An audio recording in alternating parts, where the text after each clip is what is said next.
আমরা ক্লাস শুরু করতে পারি। প্রথমে রেকর্ডে গেলাম। তো তোমাদের অনেকে আসছো, আমি একটু রোল কলটা করে নিই। Roll number 41 Firoz, 75 Deep Shahriar, Yes, sir. Present. 114 Bayezid, তারপরে 16 ব্যাচের 03 মঞ্জুর আহমেদ মঞ্জুর। Present sir. আচ্ছা, তারপরে 204 16 ব্যাচের। Roll number 1 Tasbir 13 28, present sir. Arman Mubin 37, জি sir, yes sir. Abidur 39, Yes, sir. 45, 50, Present, sir. Mostak Mohsin 82, yes sir. তারপর 123, Yes, sir. 129, Yes, sir. 129 কি আসো নাই আগে? জি স্যার, আসছি তো স্যার। ভাইবা দিছিলা? স্যার ভাইবা তো দিতে পারি না স্যার, আমি তখন স্যার জ্বর আর ঠান্ডায় ছিলাম স্যার। মানে তার আগের সপ্তাহে ওই দিনই তো আসো নাই। জি স্যার, ওই দিনই আসছি স্যার। স্যার 50 ভাইবাটা দেওয়া হয়নি। 50 ভাইবা দেওয়া হয়নি না তোমাদের? তাহলে আগামী সপ্তাহে দেখি ভাইবাটা নেওয়া যায়। জি স্যার। তো আগামী সপ্তাহে কবে, মানে কখন আর কি স্যার এটা? ওই যে ল্যাব শেষ হলে তারপর ওই সময় নিয়ে নেবো। জি স্যার। 3টার দিকে, আড়াইটা 3টা। Sir 41 present sir. রিয়াদ 41। হ্যাঁ, রিয়াদ 14 ফিরোজ। আচ্ছা, তারপরে হলো জি 156 sir. 14 Riyad. 156 yes sir. Bayezid আসছো 114, বায়েজিদ জি, স্যার। 114 আসছো। ঠিক আছে। তুমি তো ভাইবা দাও নাই নাকি? না, ভাইবা দিছো? ভাইবা দিছো? দেখছিলাম স্যার, আপনি বলে মিড পরে। আচ্ছা, 168 ইমামুল, মাহমুদুর নবী 177, 180, present sir. 184, present sir. 185, yes sir. 186, Yes, sir. 192, Yes, sir. 199, Present, sir. 205, yes sir. 208। Yes sir. ঠিক আছে, আমিন কি আসছো? Faculty member Aminur Rahman, faculty member Aminur রহমানকে দেখা যাচ্ছে না। ঠিক আছে, আমরা স্যার রেগুলার 45। রেগুলার 45। আমি রেকর্ড মোডে চলে যাচ্ছি। রেকর্ড মোডে আছে মনে হয়। স্যার 1601052004 204। আচ্ছা, 204 হ্যাঁ, ঠিক আছে, পাইছি। ঠিক আছে, রোল 1 বা 13 আসো নাই না? তাহলে আমি শুরু করি শেয়ার স্ক্রিনে।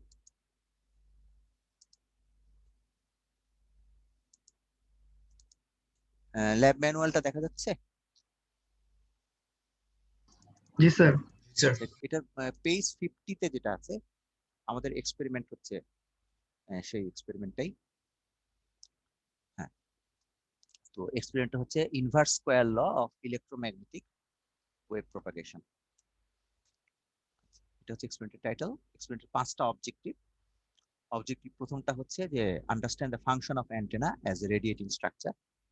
এটা আমি থিওরিটা কিছুটা তোমাদের রেফারেন্স বই বালানিস বইটা শেয়ার করে ওটা চ্যাপ্টার 1 থেকে একটু ব্যাখ্যা করব। তারপর 3 নাম্বার অবজেক্টিভ হচ্ছে to be familiarised with various antenna types. এটাও তোমার বালানিসের বই চ্যাপ্টার 2 থেকে শেয়ার করে তোমাদেরকে আজকে ফ্যামিলিয়ারাইজ করার কাজটা যতদূর পারা যায় করবো। আর এক্সপেরিমেন্টের বিভিন্ন যে হার্ডওয়্যার পার্ট গুলো আছে, transmitter, receiver, stepper, motor control, এগুলো আমি ল্যাব ম্যানুয়াল থেকে করব।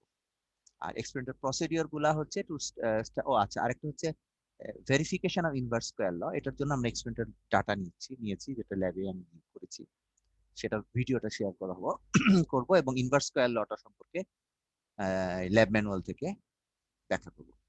আর শেষে হচ্ছে আন্ডারস্ট্যান্ড ফ্রিজ রেডিয়েশন ফর্মুলা, এটা also related to inverse square law, একই রকম জিনিস। ওখানে খালি অ্যান্টেনার গেইন গুলাকে। তাহলে যদি থিওরি আমরা ডিসকাস করতে চাই, তাহলে প্রথমে আমাদের কাজ হচ্ছে অ্যান্টেনাটা কি এটা সম্পর্কে ডিসকাস। আমি তোমাদের এখন বালানিসের বইয়ের চ্যাপ্টার 1 শেয়ারে চলে যাচ্ছি। এটা হচ্ছে অ্যান্টেনা থিওরি, বালানিসের বই, এটার চ্যাপ্টার 1। যদি আসি, প্রচুর চ্যাপ্টার বইয়ে, 1000 পৃষ্ঠার বই, এটা তোমাদের ক্লাসরুমে শেয়ার করা আছে। এখানে অ্যান্টেনার যে ডেফিনিশন চ্যাপ্টার 1 এ বলা হয়েছে, ওয়েবস্টার ডিকশনারিতে একটা ডেফিনিশন দিচ্ছে আর IEEE এর একটা ডেফিনিশন দিচ্ছে। তো মূল জিনিস হচ্ছে usually metallic device as a rod or wire, ঠিক আছে? তাহলে একটা ওয়্যার বা রডের মতো একটা জিনিস থাকবে for radiating or receiving radio waves. তাহলে আমাদের দুটো কাজ থাকবে অ্যান্টেনা, একটা হচ্ছে সিগন্যালকে ওয়্যারলেসলি ট্রান্সমিট করা অথবা রিসিভ করা। সেই সিগন্যালটা কিরকম? রেডিও ওয়েভস, ইলেকট্রোম্যাগনেটিক ওয়েভসকে ট্রান্সমিট করা, রিসিভ করা। এবং স্ট্রাকচারটা কিরকম? ভিতরে মেটালিক ডিভাইস থাকবে রডের। এটা হচ্ছে ওয়েবস্টার। আর IEEE ডেফিনেশন হচ্ছে একই রকম, এটাকে তখন এরিয়ালও বলা হচ্ছে, অ্যান্টেনার আরেকটা নাম aerial, as a means for radiating or receiving radio waves. তাহলে একটা উপায় রেডিও ওয়েভকে ধরার এবং পাঠানো, দুটার উপায়টাই হচ্ছে অ্যান্টেনা স্ট্রাকচার। এখানে অ্যান্টেনা নিয়ে একটা ফিগার আছে, আমি যে শেয়ার করব সেটা হচ্ছে এরকম একটা ডাইপোল সিস্টেম। অ্যান্টেনার মধ্যে একটা টাইপ হচ্ছে ডাইপোল অ্যান্টেনা। সেই অ্যান্টেনাটা শুরুতে একটা এসি সিগন্যাল দেওয়া হয়। অ্যান্টেনার একটা ইম্পর্টেন্ট কাজ হচ্ছে ইলেকট্রিক্যাল সিগন্যালকে ইলেকট্রোম্যাগনেটিক ওয়েভে কনভার্ট করা, এটা হচ্ছে কাজ। তো এখানে এসি সিগন্যাল দেওয়া হচ্ছে, এখানে একটা লাইন থাকছে, সেই লাইনটাকে আমরা বলবো ফিডার লাইন, ঠিক আছে? তো যে এখানে ফিডার লাইনটা দেওয়া হবে তার আগে যদি এসি দেওয়া হয়, তাহলে ফিডার লাইনের মধ্যে ইলেকট্রিক্যাল সিগন্যাল পাস করবে। That is year electrical energy. এই এসি সোর্স থেকে ইলেকট্রিক্যাল এনার্জি তৈরি হচ্ছে। আর ডান দিকে যেটা জায়গা আছে সেটা হচ্ছে একটা ফ্রি স্পেস, মনে করো এয়ার হতে পারে, অন্যরকম কিছু হতে পারে, ফ্রি স্পেস। এর মধ্যে দিয়ে কে যাবে? ইলেকট্রোম্যাগনেটিক ওয়েভটা যাবে। তাহলে এখানে একটা ইলেকট্রোম্যাগনেটিক ওয়েভ যাবে। তাহলে এদিকে থাকছে তোমার ইলেকট্রিক্যাল অংশ, আর এদিকে হচ্ছে ইলেকট্রোম্যাগনেটিক। এটা যখন অ্যান্টেনা ট্রান্সমিটিং মোডে থাকবে তখন এটা, তখন ডিরেকশন হচ্ছে এদিকে। আর যখন এটা রিসিভিং মোডে থাকবে তখন ইলেকট্রোম্যাগনেটিক ওয়েভ আসবে, অ্যান্টেনা রিসিভ করে সেটাকে আউটপুটে সিগন্যাল হিসেবে, ভোল্টেজ হিসেবে দেখাবে। এটা হচ্ছে তোমার ডিফারেন্স। এখন এই এখান থেকে এসি সিগন্যাল গেলে এটা মনে করো কারেন্ট যাচ্ছে এবং কারেন্ট ব্যাক করছে। এসি সিগন্যালের সাথে রিলেটেড হচ্ছে কারেন্ট, আর কারেন্টের সাথে রিলেটেড হচ্ছে ম্যাগনেটিক ফিল্ড ইন্টেন্সিটি এইচ। আর এটা যখন জানো এসি সিগন্যাল, এই যে positive cycle negative cycle, voltage, electric field বলতেছে, ইলেকট্রিক ফিল্ডের সাথে রিলেটেড হচ্ছে ভোল্টেজ। তাহলে এখানে মনে করো ভোল্টেজ আছে, ভোল্টেজের সাথে রিলেটেড আছে ইলেকট্রিক ফিল্ড, তো সেটার একটা পজিটিভ সাইকেল থাকবে, নেগেটিভ সাইকেল। পজিটিভ সাইকেলের মধ্যে মনে করো এদিকে পজিটিভ, এদিকে নেগেটিভ। তাহলে কি হবে? ইলেকট্রিক ফিল্ড লাইনগুলো উপর থেকে নিচে আসবে, কিন্তু এসি সিগন্যাল যেহেতু তার মধ্যে নেগেটিভ সাইকেলও আছে, তো নেগেটিভ সাইকেলে কি হবে? উপরে নেগেটিভ, নিচে পজিটিভ, তখন ফিল্ডটা ডিরেকশন চেঞ্জ হবে।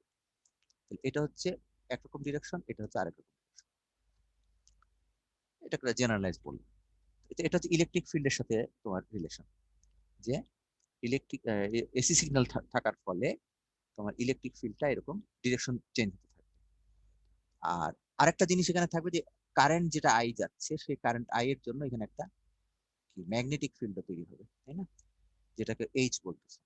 এটা কি হয়? কারেন্টকে, এটা যদি তোমার কারেন্টের ফ্লো হয় তাহলে এদিকে একটা সার্কুলার লুপ তৈরি হয় যেখানে ম্যাগনেটিক ফিল্ডটা তৈরি, যেটা এইচ। তো সেই ম্যাগনেটিক ফিল্ডের একটা অংশ থাকলো আর একটা ইলেকট্রিক ফিল্ডের অংশ থাকলো। তাহলে দুটাই তৈরি হচ্ছে এসি সিগন্যাল থেকে, এখান থেকে। এবং এই ইলেকট্রিক ফিল্ড আর ম্যাগনেটিক ফিল্ডের মধ্যকার যে রিলেশন গুলা, সেটা আমরা ম্যাক্সওয়েল ইকুয়েশন দিয়ে রিপ্রেজেন্ট করি। এবং ম্যাক্সওয়েল ইকুয়েশনে তোমরা জানো জানো মানে ভুলে গেছো এখন, জানতো এক সময় যে এরকম একটা ইকুয়েশন আছে del P by del T. আর দাঁড়া, আমার মনে ফোন আসছে, দাঁড়া, কার্ল অফ এইচ, ওটা একটু মনে করতে থাকো, আমি ফোনটা ধরে আসি।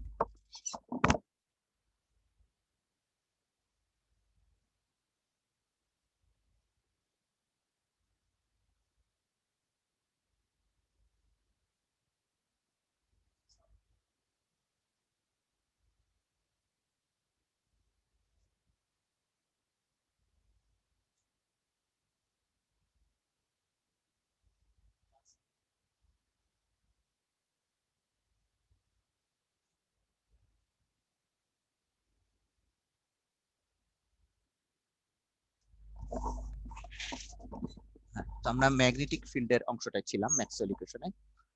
তো সেখানে হচ্ছে এই কার্ল অফ এইচ, এটার সাথে রিলেটেড হচ্ছে epsilon del E by del T. এখন আমি বলছিলাম অরিজিনাল সিগন্যালটা হচ্ছে সাইনোসয়েডাল, তার মানে it is varying with time. তাহলে তোমার ম্যাগনেটিক ফিল্ড, ইলেকট্রিক ফিল্ড দুটাই ভ্যারিং উইথ টাইম। তাহলে ম্যাক্সওয়েল ইকুয়েশন কি বলে, কোনো জিনিস যদি ভ্যারিং উইথ টাইম হয় ইলেকট্রিক ফিল্ড, তাহলে করসপন্ডিং ম্যাগনেটিক ফিল্ডটা স্পেশাল একটা ভেরিয়েশন থাকে। আবার ম্যাগনেটিক ফিল্ডটা যদি টাইমের সাথে ভেরিয়েবল হয়, ইলেকট্রিক ফিল্ডের একটা স্পেশাল ভেরিয়েশন থাকে। কারণ ন্যাবলা যেটা এখানে, এই যে ডেল, এই ন্যাবলা যেটা, ন্যাবলা মানে হলো এটার একটা ভেক্টর রাশি X hat del by del X plus Y hat ইত্যাদি ইত্যাদি। তো এটা একটা স্পেশাল ভেরিয়েশন মিন করে। আচ্ছা, এটা গেল একটা অ্যাসপেক্ট। তাহলে কি কি দাঁড়ালো, এখানে এসি সিগন্যাল দিলা, ফিডার লাইনে অল্টারনেটিং কারেন্ট যাচ্ছে, এবং সে কারণে কারেন্টের ডিরেকশন এবং ফিল্ডের ডিরেকশন দুটোর মধ্যে পরিবর্তন আসবে, যেহেতু এটা অল্টারনেটিভ। এবং সে কারণে তোমার এখান থেকে ইলেকট্রিক্যাল সিগন্যাল থাকবে। আর অ্যান্টেনার কাজ হবে ইলেকট্রিক্যালটাকে ইলেকট্রোম্যাগনেটিকে কনভার্ট করা, অথবা রিসিভার মোডে থাকলে উল্টা করা। এখন মজার ইন্টারেস্টিং ব্যাপার হচ্ছে যে আমরা মাইক্রোওয়েভের যে রেঞ্জটা, সেটার ফ্রিকোয়েন্সি রেঞ্জ তোমার মেগাহার্টজ হতে পারে, গিগাহার্টজ হতে পারে, এরকম রেঞ্জের ফ্রিকোয়েন্সি সিগন্যাল সে তৈরি করে। আচ্ছা, তো যেটা মেগাহার্টজ গিগাহার্টজ রেঞ্জের সিগন্যাল তৈরি করছে, তার মধ্যে যে প্লাস থেকে মাইনাসে যেতে খুব বেশি সময় লাগবে না, কারণ তোমার ফ্রিকোয়েন্সি এত বেশি।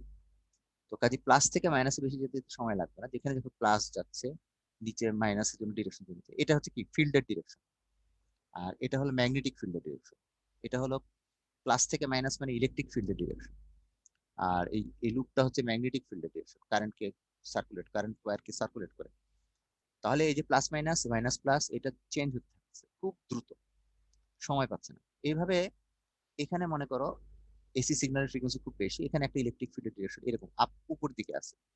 তো সেখানে এটা ধরো, আর এটা হচ্ছে তোমার ওয়্যারটাকে এখানে যেটা করা হয়েছে, এই পর্যন্ত সেম রেখে এখানে ফ্লেয়ার করে দেওয়া হচ্ছে। এটা তোমার, আমি যেটা দেখাইছি এখানে ডিসক্রিট ভাবে হঠাৎ করে চেঞ্জ করে দিছি, ওরা এটা গ্র্যাজুয়ালি দেখাইছে।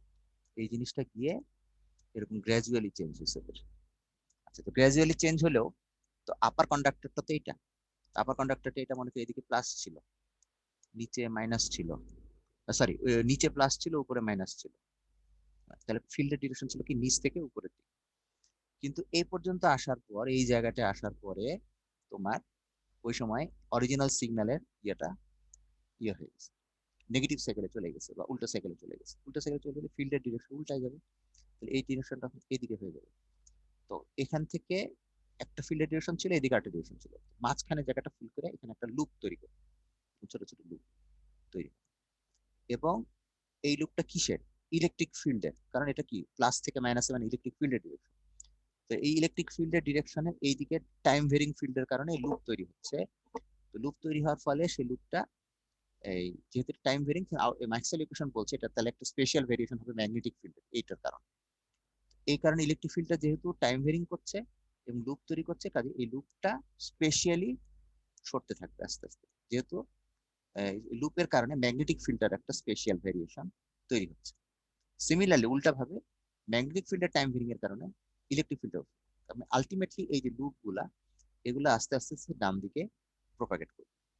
তো এই প্রপাগেশন করলে কি হবে, এটা এটা মনে করো ট্রান্সমিটিং অ্যান্টেনা, আর অনেক দূরে মনে করো একটা রিসিভিং অ্যান্টেনা আছে। তাহলে ট্রান্সমিটার থেকে রিসিভার পর্যন্ত সিগন্যাল আস্তে আস্তে আস্তে আস্তে ট্রান্সমিট করবে, বিকজ ম্যাক্সওয়েল ইকুয়েশন সাজেস্ট করছে যেভাবে, যেটা টাইম ভেরিং হলে, ফ্রিকোয়েন্সি হাই হলে এরা এইভাবে ট্রান্সমিশন একটা মেকানিজম পায়।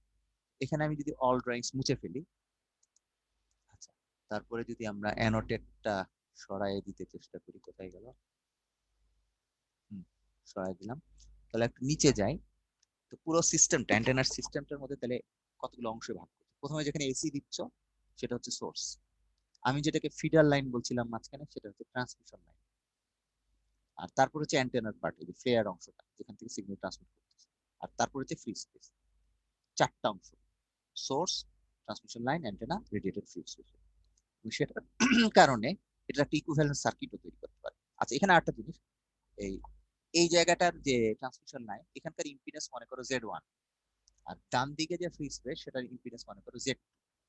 এখন ফ্রি স্পেসের ইম্পিডেন্সটা ডিপেন্ড করবে তোমার সেখানকার যে মিডিয়াম সেটার পারমিয়াবিলিটি এবং পারমিটিভিটি। একটা ফর্মুলা আছে, μ/μ/ε। তো যখন আমরা ফ্রি স্পেস চিন্তা করব তখন হচ্ছে μ0/ε। μ0 জানো তোমরা 4/10⁻⁷, আর এপসাইলন জানো, ε0 জানো 8.554 10⁻14। এই দুটো যদি ইউজ করো তাহলে দেখবা যে এই জায়গাটায় ইম্পিডেন্স আছে 377। তো আমাদের অরিজিনাল ট্রান্সমিশন লাইন ইম্পিডেন্স মনে করো 75 থাকলো, 70 থাকলো, তাহলে এটা মিসম্যাচ হবে। এবং মিসম্যাচ নিয়ে আমরা বারবার বলতেছি গত কয়েকদিন ধরে, যে মিসম্যাচ যদি হয় তাহলে পুরো সিগন্যালটা ম্যাক্সিমাম পাওয়া যাবে না, কিছু সিগন্যাল রিফ্লেক্ট হয়ে ব্যাক করবে। তাহলে এই জায়গাটা একটা স্ট্যান্ডিং ওয়েভ তৈরি হবে, ফরওয়ার্ড এবং রিভার্স মিলে। এটাই এখানে ছবিতে দেখানো হচ্ছে, যে মাঝখানে ইম্পিডেন্স মিসম্যাচ করাতে এই জায়গাটা একটা স্ট্যান্ডিং ওয়েভ তৈরি হবে। তাহলে মূল শুরুতে থাকছে সোর্স, তার সাথে রিলেটেড ইম্পিডেন্স ZG, মাঝখানে ট্রান্সমিশন লাইন বা ফিডার লাইন যেখানে স্ট্যান্ডিং ওয়েভ তৈরি হচ্ছে, আর শেষে অ্যান্টেনার কারণে ওইদিকে দুটো রেজিস্ট্যান্স, একটা লোড রেজিস্ট্যান্স আর একটা হচ্ছে রেডিয়েশন রেজিস্ট্যান্স। এগুলা মিলেই একটা অ্যান্টেনার, এবং ওখানে রেডিয়েশনের রেজিস্ট্যান্সের যে রিঅ্যাক্টিভ ইম্পিডেন্সের যে রিঅ্যাক্টিভ পার্ট সেটাকে এক্সএ বলছে। এই যে অংশগুলা, এই অংশগুলা মিলেই একটা অ্যান্টেনার ইকুইভ্যালেন্ট সার্কিট, থেভনিস ইকুইভ্যালেন্ট সার্কিট এটাকে বলা হচ্ছে। এটা হচ্ছে তোমাদের অ্যান্টেনা এবং অ্যান্টেনা থেকে কিভাবে রেডিয়েশন হয় এটা একদম বেসিক কনসেপ্ট। ল্যাবের এক্সপেরিমেন্টের জন্য দ্যাট এনাফ, থিওরি ক্লাস আরো ডিটেইলস করতে হবে এটা। তাহলে প্রথমে আমরা কি করলাম, এই যে এখান থেকে এসি দিব, তারপরে সেখানে তোমার পজিটিভ সাইকেল নেগেটিভ সাইকেল থাকবে, তার ফলে তোমার অল্টারনেটিং ফিল্ডের কারণে এখানে ছোট ছোট লুপ তৈরি হবে, এবং লুপগুলো আস্তে আস্তে ম্যাক্সওয়েল ইকুয়েশন দিয়ে যে ব্যাখ্যা চায় সেটা খুঁজে এগুলো আস্তে আস্তে প্রপাগেট করবে এবং ডান দিকে যাবে, এবং পুরো জিনিসটাকে আমরা একটা ইকুইভ্যালেন্ট সার্কিট হিসেবে রিপ্রেজেন্ট করতে পারি। আর মূল জিনিস হচ্ছে এখানকার ইলেকট্রিক্যাল সিগন্যালটাকে ইলেকট্রোম্যাগনেটিকে কনভার্ট করা, এটা হচ্ছে অ্যান্টেনার একটা বেসিক কাজ, এবং রিসিভার সময় উল্টা ভাবে কাজ করে, ইলেকট্রোম্যাগনেটিককে ইলেকট্রিক্যালে কনভার্ট। আচ্ছা, তোমাদের এক্সপেরিমেন্টের ম্যানুয়ালে যদি যাও সেখানে এটা ছিল প্রথম object, function of the antenna as a radiating structure. এটা নিয়ে যতটুকু পারা যায় বললাম। তৃতীয় অবজেক্ট হচ্ছে to be familiarised with various antenna types. আচ্ছা, এখন অ্যান্টেনা ক্লাসিফিকেশন আছে যেটাকে বলতে পারো, সেটার জন্য আমাদের যেতে হবে এই চ্যাপ্টার 1-ই একটু পরের অংশে, যে টাইপস অফ অ্যান্টেনা। এটা তোমাদের ল্যাব ম্যানুয়ালও আছে, তো আমি যে টেক্সট বুক থেকে ফলো করে জানাচ্ছি, এমন কিছু সমস্যা নাই। তো এর মধ্যে প্রথম যে অ্যান্টেনা সেটা হচ্ছে ওয়্যার অ্যান্টেনা। ওয়্যার মানে জানো তোমরা তার, তো এই ধরনের তার বেসড কিছু অ্যান্টেনা থাকে যেগুলোকে ওয়্যার অ্যান্টেনা বলে। দ্বিতীয়টা হচ্ছে অ্যাপারচার অ্যান্টেনা। তোমরা অলরেডি আমি ক্লাসে শুরু করছি ওয়েভ গাইড নিয়ে, তো কাজেই তোমাকে যদি বলি ওয়্যার অ্যান্টেনা, তাহলে wire antenna is related to এরকম ওয়্যার, আর aperture antenna is related to waveguide. ঠিক আছে, এটা হচ্ছে কি তোমার এখান দিয়ে সিগন্যাল যাবে, সিগন্যাল ব্যাক করবে তার দিয়ে, তার কারণে রেডিয়েশন দিয়ে, তার কারণে যদি রেডিয়েশন তৈরি হয় that will act as a wire antenna. আর ওয়েভ গাইডে কি চারিদিকে তোমার মেটাল থাকে, মাঝখানে ডাইইলেকট্রিক থাকে, তাহলে মেটালের মধ্যে দিয়ে ওয়েভ সবসময় রিফ্লেক্ট হয়ে ওই ডাইইলেকট্রিকের মধ্যে দিয়ে ট্রান্সমিট হতে থাকে, এবং সেখানে এমন একটা স্ট্রাকচার তৈরি করা হয় যে ওয়েভ গাইডের মধ্যে, সেটা একটা কোনো জায়গায় একটা অ্যাপারচার থাকে যেখান থেকে সিগন্যালটা বের হওয়ার রাস্তা থাকে। ওই ধরনের অ্যান্টেনা গুলো হচ্ছে অ্যাপারচার অ্যান্টেনা। এটার এখন বেসিক ইয়াটা যদি আমরা যাই, উপরে ওয়্যার অ্যান্টেনা কতগুলো ছবি দেখানো হয়েছে। আমি যেটা এতক্ষণ দেখালাম that is actually called dipole antenna, plus minus electric dipole antenna. আর ডান দিকেরটাকে সার্কুলার লুপ বলতেছে, এটাকে তুমি ম্যাগনেটিক ডাইপোল অ্যান্টেনা বলতে পারো।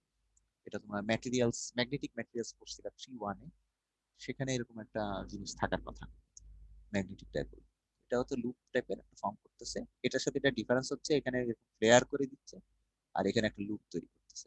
সেখানে লুপ থেকে ম্যাগনেটিক ডাইপোল তৈরি হচ্ছে, তারপর ডাইপোল রেডিয়েশন হয়ে এখান থেকে সিগন্যাল বের হবে। আর এটাও আরেক ধরনের ওয়্যার অ্যান্টেনা, কিন্তু এরকম যে পেঁচানো ভাবে থাকতেছে, এই জন্য এটাকে হেলিক্যাল শেপ থাকতেছে, হেলিক্যাল অ্যান্টেনা বলতেছে। কিন্তু দেখো তিনটারই মেইন জিনিস এই জায়গাটা কিন্তু অনেকটা ওয়্যারের অংশটা আছে। আর তৃতীয়টা হলো, এবং এটা কোথায় কোথায় ব্যবহার হয় ওয়্যার অ্যান্টেনা? অটোমোবাইলসে, বিল্ডিংসে, শিপসে, এয়ারক্রাফট, স্পেসক্রাফট ইত্যাদি। এবং এগুলো কি কি শেপ হতে পারে এগুলো বলছে। অ্যাপারচার অ্যান্টেনা, যেটা আমি ছবি বলতে চাইছিলাম, যে ওয়েভ গাইড থাকবে। ওয়েভ গাইডের পরে অ্যাপারচার অ্যান্টেনার একটা ভাগ হলো, আমি প্রথম যেটা তোমাদের দেখালাম, যেখানে একটা ফুটা থাকবে, মানে অ্যাপারচার থাকবে, যেখান থেকে সিগন্যালটা রেডিয়েট করবে। চারিদিকে মেটাল ডাইইলেকট্রিক, মাঝখানে সেখান থেকে একটা জায়গায় ওপেনিং থাকবে, সেখান থেকে সিগন্যালটা বের হবে। তো আর তোমরা ল্যাবের প্রথম এক্সপেরিমেন্ট করছিলা তখন হর্ন অ্যান্টেনা নিয়ে এক্সপেরিমেন্ট করছিলা, এবং হর্ন অ্যান্টেনা এক্সপেরিমেন্টের মধ্যেও এই ওয়েভ গাইড সিস্টেমটা ছিল। এবং এই ওয়েভ গাইড সিস্টেমটা শেষে এরকম একটা ফ্লেয়ার অংশ থাকছে, যেখান দিয়ে সিগন্যালটা আস্তে আস্তে বের হচ্ছে। এটার সাথে পিরামিডিক্যাল হর্নের সাথে নিচেরটার ডিফারেন্স হলো, যেখানে খালি স্লট কাটা থাকে, অ্যাপারচার থাকে, সেখান দিয়ে সিগন্যালটা বের হয়। আর এটাকে একটু ছড়িয়ে দেওয়ার জন্য ব্যবস্থা করা হচ্ছে। যেমন আমরা এটা অনেকটা যদি ওয়্যার অ্যান্টেনার ওই ডাইপোলের সাথে রিলেট করো, ওয়্যার ডাইপোলটা কি এরকম না, এইটুকে তার তুমি এখানে ছড়িয়ে দিয়েছে। আর এটার মধ্যে ওয়েভ গাইডটাও তাই, এটা মনে করো ওয়েভ গাইড, ওয়েভ গাইডের শেষ অংশটাকে আস্তে আস্তে আমরা ছড়িয়ে দিচ্ছি, এরকম ছড়িয়ে দিলাম, তারপর এখান থেকে সিগন্যাল বের হবে, এখানেও সিগন্যাল বের হবে। তো এটাই হচ্ছে দুইটার বেসিক ডিফারেন্স, একটা ওয়েভ গাইডের মতো স্ট্রাকচার থেকে আসতেছে, আর আরেকটা ওয়্যার টাইপের স্ট্রাকচার থেকে আসতেছে। এটা গেল একটা ক্লাসিফিকেশন। তারপরে এর মধ্যে তোমার সিলিন্ড্রিক্যাল, ওয়েভ গাইডটা যদি রেক্টাঙ্গুলার না হয়ে সিলিন্ড্রিক্যাল হয়, তাহলে ওইরকম হর্নটা এরকম যে এরকম স্ট্রাকচার, তখন এটাকে বলা হচ্ছে কনিক্যাল হর্ন। তাহলে একটা পিরামিডিক্যাল হর্ন, একটা conical horn, both of them are acting as aperture antenna. 3 number যে অ্যান্টেনাটা, সেটা হলো মাইক্রোস্ট্রিপ অ্যান্টেনা। এটাও তোমাদের একটা ল্যাবের এক্সপেরিমেন্ট সিমুলেশন বেস ছিল, এবার হবে কি না আমি ঠিক শিওর না এখনো। তো ওই মাইক্রোস্ট্রিপ অ্যান্টেনাটার স্ট্রাকচারটা এখানে ছবি দেখানো হয়েছে, আর বর্ণনাটাও আছে। সেটা হচ্ছে, ও আচ্ছা, একটু আগে যে অ্যাপারচার অ্যান্টেনা বললাম, সেটার ব্যবহার যদি চিন্তা করো, ওইটাও তোমার এয়ারক্রাফট, স্পেসক্রাফট এবং বিভিন্ন ভেহিকল টেহিকল সব জায়গাতে ইউজ হয়ে থাকে। আচ্ছা, তো তারপরে এখানে আসলো যে 3 নম্বরটা, অর্থাৎ প্যাচ। তো প্যাচ অ্যান্টেনা স্ট্রাকচারটা হয়ে এরকম, নিচে থাকে গ্রাউন্ড, উপরে থাকে একটা ডাইইলেকট্রিক সাবস্ট্রেট, তার উপরে একটা মেটালিক প্যাচ, এবং উদ্দেশ্যটা হয় এই মেটালিক প্যাচ থেকে ইলেকট্রোম্যাগনেটিক ওয়েভটা বের হয়। তাহলে এটা হচ্ছে মেইন রেডিয়েটিং স্ট্রাকচার। আর নিচের অংশগুলা সাপোর্টিং থাকে, সাবস্ট্রেট থাকবে, গ্রাউন্ড প্লেন থাকবে, আর এখানে এই ফিডার লাইনটা হচ্ছে, ঠিক আছে। তো এই ধরনের, এবং এই অ্যান্টেনা গুলো খুব ছোট হয়, ফ্যাব্রিকেট করে তৈরি করা হয়, এবং অনেক ডিভাইস, খুব ছোট ছোট ডিভাইসের জন্য যদি আমাদের অ্যান্টেনা ট্রান্সমিটার দরকার হয়, তখন প্যাচ অ্যান্টেনা ইজ এক্সেলেন্ট চয়েস। এটা হলো তোমার প্যাচ অ্যান্টেনা। প্যাচ অ্যান্টেনার বর্ণনাটা আমি একটু দেখাই দিই, সরি। প্যাচ অ্যান্টেনার বর্ণনাটা হচ্ছে খুবই কম কথায় বলে দিছে, ইট consist of A metallic patch on a grounded substrate. একদম সিম্পল ভাবে মনে রাখবে, একটা গ্রাউন্ডেড সারফেস, নিচে গ্রাউন্ড, তারপর সাবস্ট্রেট, ওটাকে একসাথে গ্রাউন্ডেড সারফেস বলছে, এবং সাবস্ট্রেট বলছে। তো তার উপরে তোমার মেটালিক প্যাচ থাকবে, যেখান থেকে রেডিয়েশন। এবং এর ক্যারেক্টারিস্টিক্স এর জন্য অনেক কিছু সুবিধা আছে, সেগুলো আমরা পরে দেখবো। ফ্যাব্রিকেশনের সুবিধা আছে, এই যে হ্যান্ডহেল্ড মোবাইল ফোন, ছোট ছোট মোবাইল ফোন, এগুলো সুবিধা, যেহেতু ছোট ছোট স্ট্রাকচার। 4 নাম্বার হচ্ছে অ্যারে, অ্যান্টেনা অ্যারে। অ্যান্টেনা অ্যারের দিয়ে কিন্তু আজকের এক্সপেরিমেন্টের একটা অংশ আমরা করলাম না। আজকে যে অ্যান্টেনাটা দিয়ে এক্সপেরিমেন্টটা করা হবে, ভিডিওটা যেটা শেয়ার করা হবে, সেটা হচ্ছে অ্যারে টাইপের অ্যান্টেনা। অ্যান্টেনা অ্যারে বলতে কি বুঝি আসলে? অ্যান্টেনা অ্যারে মানে এখানে খুব সুন্দরভাবে বলা আছে aggregate of radiating elements. Radiating এলিমেন্টসটাই তো তোমার অ্যান্টেনা। একটা একটা একটা করে না করে অনেকগুলা এলিমেন্ট ইউজ করা হবে, এবং অ্যাগ্রিগেট মানে কি, তাদেরকে যুক্ত করা, অ্যাগ্রিগেট করা। কিভাবে? In an electrical or geometrical arrangement. Geometrical arrangement তোমাদের কাছে ক্লিয়ার, তারা মানে কোন কোন এলিমেন্ট কোনটার পরে কোনটা কোনটা সাজানো থাকবে, সেই এলিমেন্টটা, এটা হচ্ছে জিওমেট্রিক্যাল অ্যারেঞ্জমেন্ট। তো এই ইলেকট্রিক্যাল অথবা জিওমেট্রিক্যাল এই অ্যারেঞ্জমেন্টটা কি? কারেঞ্জমেন্ট। এই রেডিয়েটিং এলিমেন্ট গুলোর যে অ্যারেঞ্জমেন্ট, সেই অ্যারেঞ্জমেন্টটা কি বলবো? Antenna array. এখন আমি যদি বলি যে এই যে আজকে যেটা করব, সেই অ্যান্টেনাটার অ্যারেটা হবে এরকম। এরকম একটা মেইন স্ট্রাকচার থাকে, তার পাশে তোমার আগের দিনের টিভি অ্যান্টেনা যেগুলো দেখছিল ইয়াগিউদা, ওই টাইপের স্ট্রাকচার। তো সেখানে এখানে মূল একটা লাইন থাকে, যেখানে মনে করো ফিডার লাইন, সেখানে কারেন্ট মনে করো I1। আর এই যে পাশাপাশি কিছু ডিস্টেন্স দূরে দূরে, মনে করো ডিস্টেন্স দূরে দূরে কিছু এলিমেন্ট সাজানো আছে, লাগানো আছে ঠিক প্যারালালি। তো এই এলিমেন্ট গুলো মিলেই একটা অ্যারে তৈরি। এখন এই অ্যারেঞ্জমেন্টটা কি, কিছু দূরে দূরে দূরে সাজানোটাই হচ্ছে তোমার জিওমেট্রিক্যাল অ্যারে। আর ইলেকট্রিক্যালটা কিভাবে? ইলেকট্রিক্যাল হতে পারে যে এখানে কারেন্ট দিচ্ছ I1, এখানে দিচ্ছ I2, এখানে দিচ্ছ I3, এভাবে গ্র্যাজুয়ালি তুমি কারেন্ট গুলোকে ভেরি করবে। তাহলে এটা কি ইলেকট্রিক্যাল অ্যারেঞ্জমেন্ট, যে কারেন্ট গুলোর মধ্যে একটা ভেরিয়েশন আছে, এবং কারেন্ট গুলার অ্যামপ্লিটিউডে ভেরিয়েশন থাকতে পারে, কারেন্ট গুলার ফেজও ভেরিয়েশন থাকতে পারে। এটা θ3 হতে পারে, θ2 হতে পারে, θ1 হতে পারে। আবার এমন হতে পারে সবগুলা কারেন্ট সমান I, আবার θ1 থেকে θn পর্যন্ত সবাই সমান, সেটা হতে পারে, ফেজের কোনো চেঞ্জ, কিন্তু ওইটাই অ্যারেঞ্জ, ইলেকট্রিক্যাল অ্যারেঞ্জ। এভাবে পাশাপাশি তারা জিওমেট্রিক্যালি সাজানো থাকবে, এবং তাদের যে কারেন্ট যাবে, সেই কারেন্টটাও কারেন্টগুলোর মধ্যে একটা রিলেশন। আবার চিন্তা করো, তুমি হয়তো একটা জায়গায় কারেন্ট দিছো ফিডার, বাকিগুলোতে কোনো কারেন্ট দেওয়া নাই, কিন্তু এরা তো কাছাকাছি আছে। তো ইলেকট্রোম্যাগনেটিক অ্যাকশন হতে হবে। অ্যাকশন হলে এখানে প্রাইমারি কারেন্ট গেলে এদিকে সেকেন্ডারি কারেন্ট ফ্লো করতে পারে, এরকম ট্রান্সফরমারের মতো কারেন্ট ভিতরে ভিতরে ফ্লো করতে পারে। সেরকম একটা অ্যারেঞ্জমেন্ট হতে পারে। ওভারঅল জিনিসটা কি, অনেকগুলো এলিমেন্ট যারা ইলেকট্রিক্যালি অথবা জিওমেট্রিক্যালি অ্যারেঞ্জ থাকবে, থাকার ফলে একটা অ্যান্টেনা সিস্টেম তৈরি করবে, সেই সিস্টেমটাকে বলবো আমরা অ্যারে অ্যান্টেনা। তারপরে এটা তো চতুর্থ টাইপের অ্যান্টেনা, এটা ছবি আছে, ছবি এখানে তোমার আমরা যেটা করবো ইয়াগি অ্যান্টেনা, সেটার মধ্যে একটা ছবি দিচ্ছে। ইয়াগি ওদেরতে অনেক এলিমেন্ট বেশি থাকে। তো এলিমেন্টের সবচেয়ে বামে যেটা দেখছো সেটাকে বলে রিফ্লেক্টর, তারপরে ডিরেক্টর। রিফ্লেক্টরে যেটা হয় এখানে, এটা হলো তোমার ফিডার। 3 ধরনের এলিমেন্টস, ফিডার এলিমেন্ট দিয়ে ইলেকট্রিক্যাল সিগন্যাল দেওয়া, তারপর ডিরেক্টর গুলা সেটাকে ডিরেক্ট করবে নির্দিষ্ট দিকে। আর রিফ্লেক্টর হচ্ছে সিগন্যাল রিফ্লেক্ট হয়ে ওই দিকে আর যাবে না, এদিকে সব ব্যাক করবে, এরকম একটা সিস্টেম তৈরি করা। এটা হলো তোমার ওয়্যার টাইপের অ্যারে।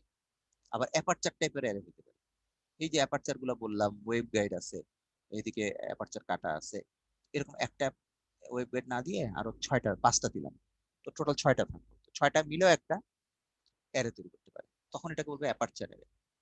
আবার আমরা পড়েছি মাইক্রোস্ট্রিপ প্যাচ অ্যান্টেনা, নিচে গ্রাউন্ড, সাবস্টেট, উপরে ছোট ছোট মেটালিক প্যাচ। তো এই যে মেটালিক প্যাচ গুলার অ্যারেঞ্জমেন্ট দিয়েও তুমি প্যাচ অ্যান্টেনা অ্যারে তৈরি করতে পারো। এরকম অ্যারে বিভিন্ন হইতে পারে। আচ্ছা, 5 নম্বর যে এক্সপেরিমেন্টটা, সেটা হচ্ছে রিফ্লেক্টর অ্যান্টেনাস। রিফ্লেক্টর অ্যান্টেনা গুলা তোমার ডিশ অ্যান্টেনা যেগুলা, সেটা মনে করতে পারো। ওটার স্ট্রাকচার এখানে আছে, এখানে ছবি আছে, এই অংশটা হচ্ছে রিফ্লেক্টর। আমরা ডিশ অ্যান্টেনা সম্পর্কে যেরকম জানি যে, সরি অ্যানোটেট, এই এরকম একটা, কি এটা হলো না, এটা খুব অল্প কার্ভেচার দেখানো হয়েছে, আমি একটু বেশি কার্ভেচার দিয়ে বানালাম এরকম। তো সেটার অ্যান্টেনাটা যদি এরকম হয়, তাহলে এই এই জিনিসটার একটা কি ফোকাল পয়েন্ট থাকে না, ফোকাল পয়েন্ট। তো ফোকাল পয়েন্ট থেকে যে অপটিক্যালের মতো যদি চিন্তা করো, তো অপটিক্যালের এরকম ইয়েতে কি হয়, ফোকাল পয়েন্ট থেকে যে সিগন্যাল গুলা রিফ্লেক্টরে যায়, গিয়ে সেগুলা কি করে, সবগুলা প্যারালাল বেরোতে থাকে, এরকম প্যারালালি বেরোতে থাকে, এবং প্যারালালি বের হয়ে কোথায় যায়, অসীম পর্যন্ত যেতে পারে, এরকম তো পড়ছিলাম। তো এটা হচ্ছে অপটিক্যালের কাউন্টার পার্ট। কিন্তু যদি আমরা ইলেকট্রো মাইক্রোওয়েভ নিয়ে চিন্তা করি, মাইক্রোওয়েভের ক্ষেত্রে এই প্যারালেলি যে সিগন্যাল, এই পুরো যে কি বলে প্যারাবোলিক যে অংশটা আছে, সেই প্যারাবোলিকের এখানে ফোকাল পয়েন্টে যদি তোমার ইয়েটা থাকে, এখানে ফোকাল পয়েন্টে আছে একটা ফিডার ইউজ করা আছে। ফিডার মানে ইলেকট্রিক্যাল সিগন্যাল আসছে, ইলেকট্রিক্যাল সিগন্যাল আসে, এখানে কি করছে, ইলেকট্রোম্যাগনেটিক ওয়েভ তৈরি করে এরা এদিকে ডাইরেক্টেড হচ্ছে। তো এখানে ফিডার আছে এই পয়েন্টে, ফিডার থেকে ইলেকট্রোম্যাগনেটিক ওয়েভ তৈরি করে ইএম, মানে লাইট না, ইএম। লাইট তো একটা ইএম, কিন্তু এখানে মাইক্রোওয়েভ ফ্রিকোয়েন্সি রেঞ্জের ইএম। ইলেকট্রোম্যাগনেটিক গেল, ওই রিফ্লেক্টরে গেল, গিয়ে কি হয়, ফোকাস থেকে আসা মানে এরা প্যারালেলি বের হতে, ফোকাস থেকে যারাই আসবে সবাই প্যারালেল বের হয়ে অসীম পর্যন্ত চলে যাবে। এই জন্য ডিশ অ্যান্টেনা কি হয়, প্যারাবোলিক রিফ্লেক্টর গুলোর থেকে এগুলা স্যাটেলাইট পর্যন্ত সিগন্যাল পাঠানো হয়, সবগুলো একসাথে ডাইরেক্টেড ওয়ে দিকে চলে যায়। তো এই ধরনের একটা সিস্টেম তোমার প্যারাবোলিক রিফ্লেক্টর টাইপের অ্যান্টেনাতে থাকে, যেখানে রিফ্লেকশনটা হচ্ছে একটা মেইন ফিচার, যেটার মাধ্যমে সিগন্যাল ট্রান্সমিশন কাজটা করা হয়। এগুলোর মধ্যে অনেক কমপ্লিকেশন আছে, তো আমি আজকে তো আমরা ডিটেলসে যাব না, আমরা অল্প যাব। তো এটা হলো তোমাদের পঞ্চম টাইপের অ্যান্টেনা। এই অপটিক্যালের মতোই আরেকটা এখানে আছে, সেটা হচ্ছে লেন্স টাইপের অ্যান্টেনা। তো তোমরা যেমন অপটিক্যালে লেন্স ইউজ করো, কি উত্তল অবতল উত্তল উত্তল, এরকম অনেক রকম। এরকম এখানে এই লেন্স টাইপের অ্যান্টেনা গুলোর মধ্যে এরকম ভাগ থাকে, কনভেক্স লেন্স, কনভেক্স থাকে একা, অথবা কনকেভ একা থাকবে, অথবা কনভেক্সের একটা কম্বিনেশন, অথবা কনকেভের কম্বিনেশন, এরকম ডিফারেন্ট টাইপের কম্বিনেশন হতে পারে। তো এন্ড অফ দ্য ডে কি, এটার মধ্যে দুটার মধ্যে ডিফারেন্স কি, আমরা যদি অপটিক্যালের সাথে মাইক্রোওয়েভের ডিফারেন্স করি, অপটিক্যাল যদি মনে করো, এটা হলো অপটিক্যাল, সেখানকার লেন্স নিয়ে তোমরা অনেক পড়ছো। আর মাইক্রোওয়েভের লেন্স অ্যান্টেনা, এদের মধ্যে কি মিল আর গরমিল হবে? গরমিলটা হচ্ছে এখানকার ফ্রিকোয়েন্সি রেঞ্জ অপটিক্যালে হচ্ছে 10⁻14 হার্টজ, আর মাইক্রোওয়েভের হচ্ছে 10⁻9 গিগাহার্টজ অথবা 10⁻6 মেগাহার্টজ এরকম। আর আরেকটা জিনিস হচ্ছে যে এখানে কি থাকে, লেন্স ম্যাটেরিয়াল থাকে, তাই না, গ্লাস থাকে, অপটিক্যালে গ্লাস টাইপের জিনিস থাকে, যে তোমার লেন্সের কাজটা করে। আর এখানে মাইক্রোওয়েভে থাকবে এই জায়গায় ডাইইলেকট্রিক, সেই ডাইইলেকট্রিকের নির্দিষ্ট মিউ থাকবে, এপসাইলন থাকবে, এটার উপর ডিপেন্ড করে ডাইইলেকট্রিক প্রপার্টি ডিপেন্ড করে। তো এন্ড অফ দ্য ডে কাজ হচ্ছে এই যে এদিক থেকে যদি ফোকাস থেকে আসে সব প্যারালালে বের হবে, আবার এখানেও ফোকাস থেকে আসলে সব প্যারালাল বের হবে, এখানেও তাই। তো মোটামুটি প্যারালাল কি রেডিয়েশন, তার মানে তুমি এখানে ফিডার থেকে যদি এখানে সিগন্যাল দিয়ে দাও, তারপর যদি ডাইইলেকট্রিক থাকে, তারপর সিগন্যাল গুলো দিক থেকে রেডিয়েট হয়ে যাবে। এরকম বাম দিক থেকে ডান দিকে রেডিয়েশনের সিস্টেম গুলাই এই 6টা সিস্টেম দেখা হচ্ছে। এটাই গেল আমাদের এক্সপেরিমেন্ট অবজেক্টিভের তৃতীয়টা, অর্থাৎ যেটাকে আমরা বলছিলাম ইয়েটা classification of various types of antenna.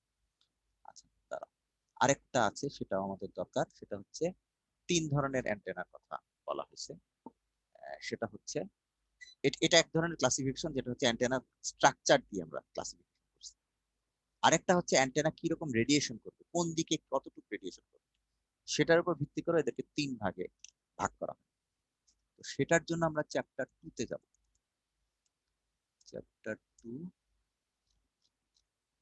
এই যে চ্যাপ্টার 2 2.2.2, এটা বালানিসের বই থেকে যাব। সেখানে ক্লাসিফিকেশন হচ্ছে, একটা হচ্ছে isotropic antenna, another one is directional antenna, and another one is omnidirectional antenna. প্রথমে হচ্ছে আইসোট্রপিকটা হচ্ছে একেবারেই হাইপোথেটিক্যাল, যার মধ্যে কোনো লসলেস নাই, এটা আইডিয়ালি এবং ফিজিক্যালি, এটা আইডিয়াল এবং ফিজিক্যালি নট রিয়েলাইজেবল। তাহলে এই ধরনের অ্যান্টেনাগুলো যেটাকে আমাদের লসলেস থাকবে এবং equal radiation in all direction. তাহলে এটা দুটো ফিচার, একটা হচ্ছে সব দিকে সমান রেডিয়েশন করে, আর 2 নম্বর ফিচার হচ্ছে এটা লসলেস, এটা হাইপোথেটিক্যাল, প্র্যাকটিক্যালি সম্ভব। আর দ্বিতীয় টাইপের অ্যান্টেনাটা হচ্ছে ডিরেকশনাল অ্যান্টেনা, যেটা having the property of radiating or receiving electromagnetic waves more efficiently in some direction than in others. একটা পার্টিকুলার ডিরেকশন সে বেশি রেডিয়েট করবে। এটা আমি ছবি দিয়ে বুঝাই। তোমার অ্যান্টেনাটা মনে করো এখানে আছে, এখন এই চারিদিকে একটা 2 ডাইমেনশনাল এরিয়া মনে করো। এখন অ্যান্টেনাটা যে রেডিয়েট করবে এই দিকে তোমার মনে করো বেশি রেডিয়েট করছে, আর এদিকে একটু কম করছে, আবার এইখানেও একটু কম করছে। এরকম করে এই এরিয়ার মধ্যে তার রেডিয়েশনটা কনসেন্ট্রেটেড, আর এদিকে খুব কম, এদিকে একটু রেডিয়েট করছে, এদিকে একটু করছে, পিছন দিকে অল্প একটু করছে। তাহলে কি হলো, এই অ্যান্টেনাটা একটা পার্টিকুলার দিকে বেশি রেডিয়েশন করছে। That's why it is called directional antenna. Is the one having the property of radiating or receiving electromagnetic waves more efficiently in some direction than in others. একটা পার্টিকুলার ডিরেকশনের দিকে বেশি রেডিয়েশন হবে, অন্যদিকে কম হবে, that is directional antenna. তাহলে 2 number গেল, প্রথমে গেল আইসোট্রপিক আইডিয়াল, দ্বিতীয় গেল ডিরেকশন। 3 নাম্বার অ্যান্টেনাটা হচ্ছে omni directional antenna. Omni direction হচ্ছে having an essentially non directional pattern in a given plane. এটা হচ্ছে আজিমুথাল প্লেন। তো মনে করো একটা এক্সাম্পল দিয়ে বলতেছে, অ্যান্টেনাটা মনে করো এখানে আছে। তাহলে এটা কি, যদি আমরা ধরি এইদিকে এক্স এক্সিস ওয়াই এক্সিস ধরে আমরা একটা প্লেন ধরতে পারি, তো সেই প্লেনটাকে আমরা বলবো, সেই প্লেনের দিকে কোন একটা ডিরেকশনটা বলবো আজিমুথাল প্লেন। আজিমুথাল প্লেন এবং আজিমুথাল ডিরেকশন, অর্থাৎ অ্যান্টেনাটা যে প্লেনে নিজে অবস্থান করছে। মানে তুমি যদি ওই যে ইয়াগিটা ধরো, এই যে ইয়াগি অ্যান্টেনা, ইয়াগি অ্যান্টেনাটা যে প্লেনে থাকছে সেই প্লেনটাকে আমরা বলবো আজিমুথাল প্লেন, ঠিক আছে। আর এর সাথে একটা ভার্টিক্যাল একটা প্লেন, এরকম ভার্টিক্যাল প্লেনটাকে আমরা বলবো এলিভেশন, ঠিক আছে। অ্যান্টেনা এলিমেন্ট গুলা যেদিকে প্লেনটার মধ্যে তারা থাকছে দ্যাট ইজ আজিমুথাল, আর এর সাথে ভার্টিক্যাল প্লেনটা হচ্ছে এলিভেশন। তাহলে যদি যে কোনো অ্যান্টেনাতে দেখা যায় যে non directional pattern in a given plane, যেমন আজিমুথাল, এই আজিমুথাল প্লেন যেটা এইটা, এই প্লেনের মধ্যে তার রেডিয়েশনটা হচ্ছে নন ডিরেকশনাল, মানে এরকম না, ডিরেকশনাল না, কিন্তু has a directional pattern in any orthogonal plane. কিন্তু উল্টা দিকে এলিভেশন প্লেনটা হচ্ছে অর্থোগোনাল প্লেন। অর্থোগোনাল মানে 90 ডিগ্রি থাকা। তো ওইদিকে যদি তোমার রেডিয়েশনটা তোমার ইয়া হয়, কি বলে, ডিরেকশনাল নেচারের হয়, এরকম হয়, তাহলে সেই ধরনের অ্যান্টেনাটাকে আমরা বলবো ওমনি ডিরেকশনাল অ্যান্টেনা। এটা একটা সংজ্ঞা, যে কোনো রেডিয়েশনের পার্টিকুলার ডিরেকশন নাই একটা প্লেনে, অন্য প্লেনে কিছু থাকে, তো দ্যাট ইজ ওমনি ডিরেকশনাল প্যাটার্ন। এটা গেল অ্যান্টেনার ক্লাসিফিকেশন।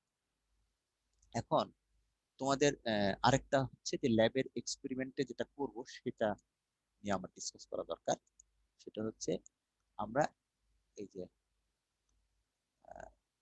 1 নম্বরটা আমরা অলরেডি করছি, রেডিয়েটিং স্ট্রাকচারটা ডিসকাস করেছি, এবং অ্যান্টেনার টাইপ 2 ভাবে করছি, স্ট্রাকচার দিয়ে এবং রেডিয়েশন প্যাটার্ন দিয়ে ক্লাসিফিকেশন করছি।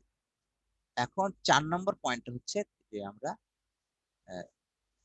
স্টাডি করব ফিল্ড স্ট্রেংথটা রেডিয়েটেড ওয়েভের সাথে ডিস্টেন্সের সাথে, ট্রান্সমিটার এবং রিসিভিং অ্যান্টেনার মধ্যে যে ডিস্টেন্স, সেই ডিস্টেন্সটা যদি ভ্যারি করি তাহলে তোমার রিসিভ সিগন্যালের উপর কি ইফেক্ট পড়ে, এটাকে আমরা ইনভার্স স্কয়ার ল দিয়ে দেখাই, এবং সেটার সাথে ফ্রিজ রেডিয়েশন ফর্মুলারও কিছু রিলেশন আছে। এখন এই জিনিসটা তোমাদের ল্যাবের ম্যানুয়ালে এখানে সুন্দর করে বলা আছে।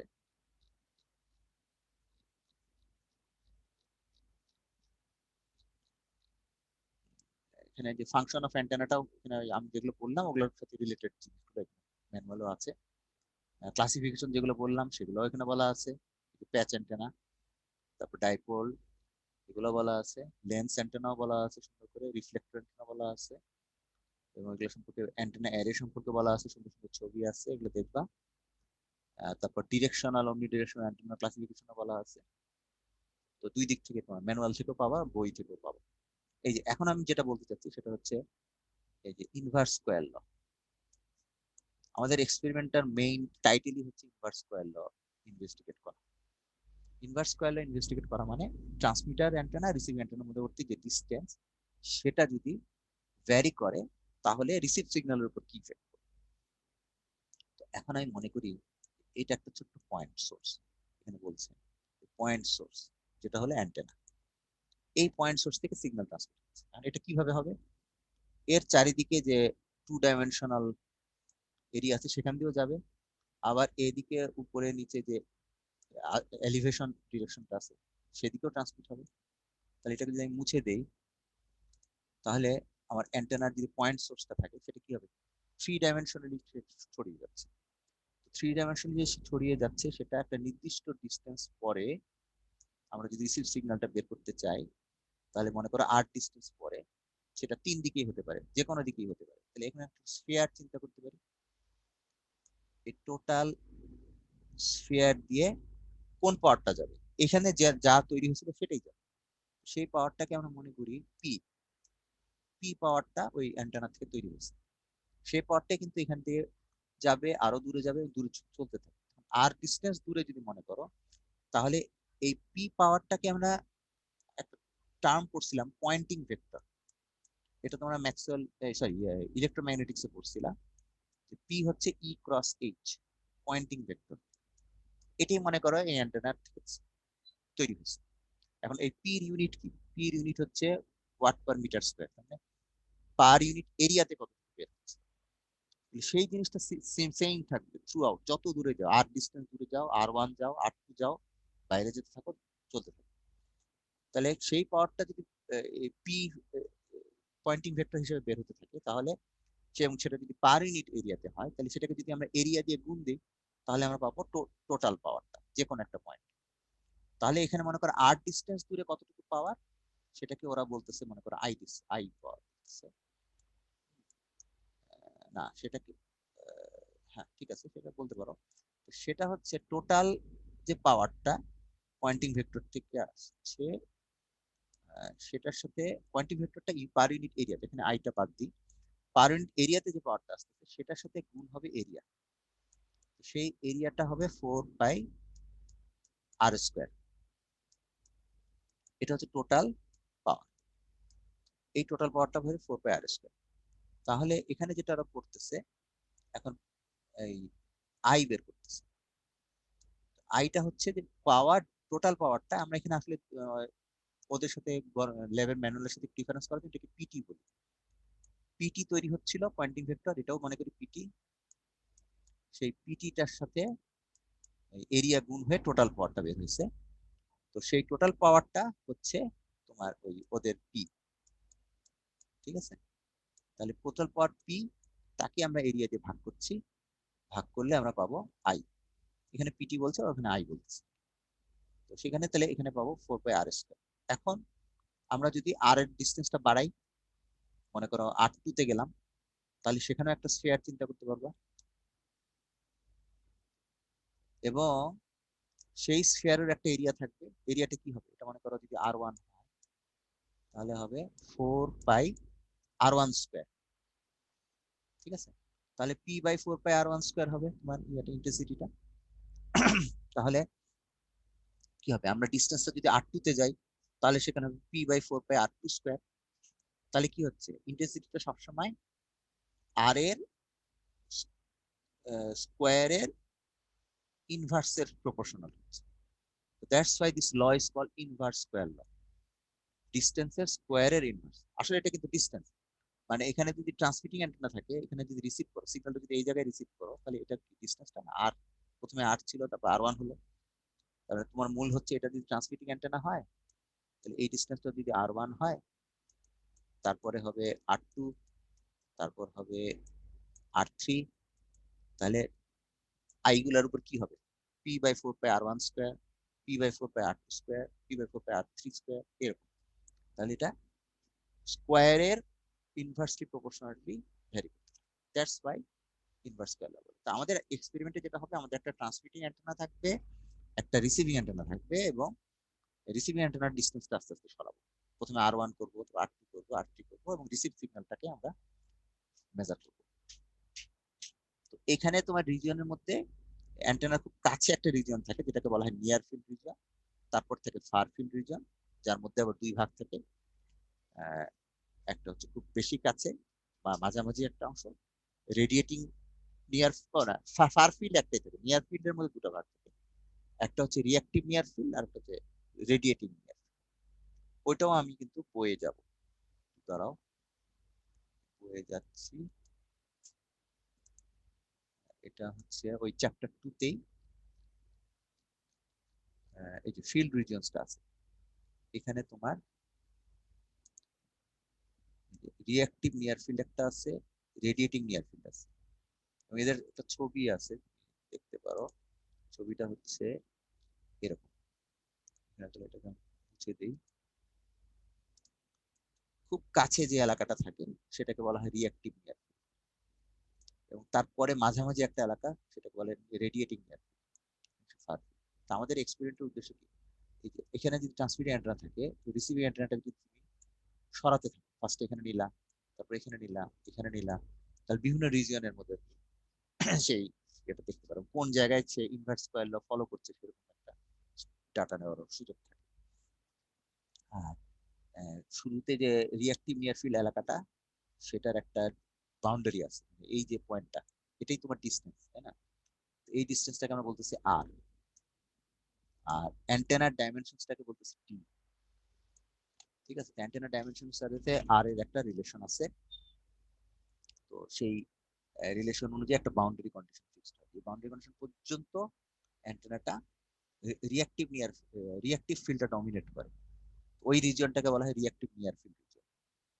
অ্যান্টেনার ডিসটেন্স থেকে রিসিভার অ্যান্টেনার ডিসটেন্স যদি আরো বাড়ায় ফেলো, তাহলে এই বাউন্ডারি থেকে এই বাউন্ডারি পর্যন্ত, এই পর্যন্ত এলাকাটায় দেখা যাবে রেডিয়েটিং নিয়ার ফিল্ড ডমিনেট করে।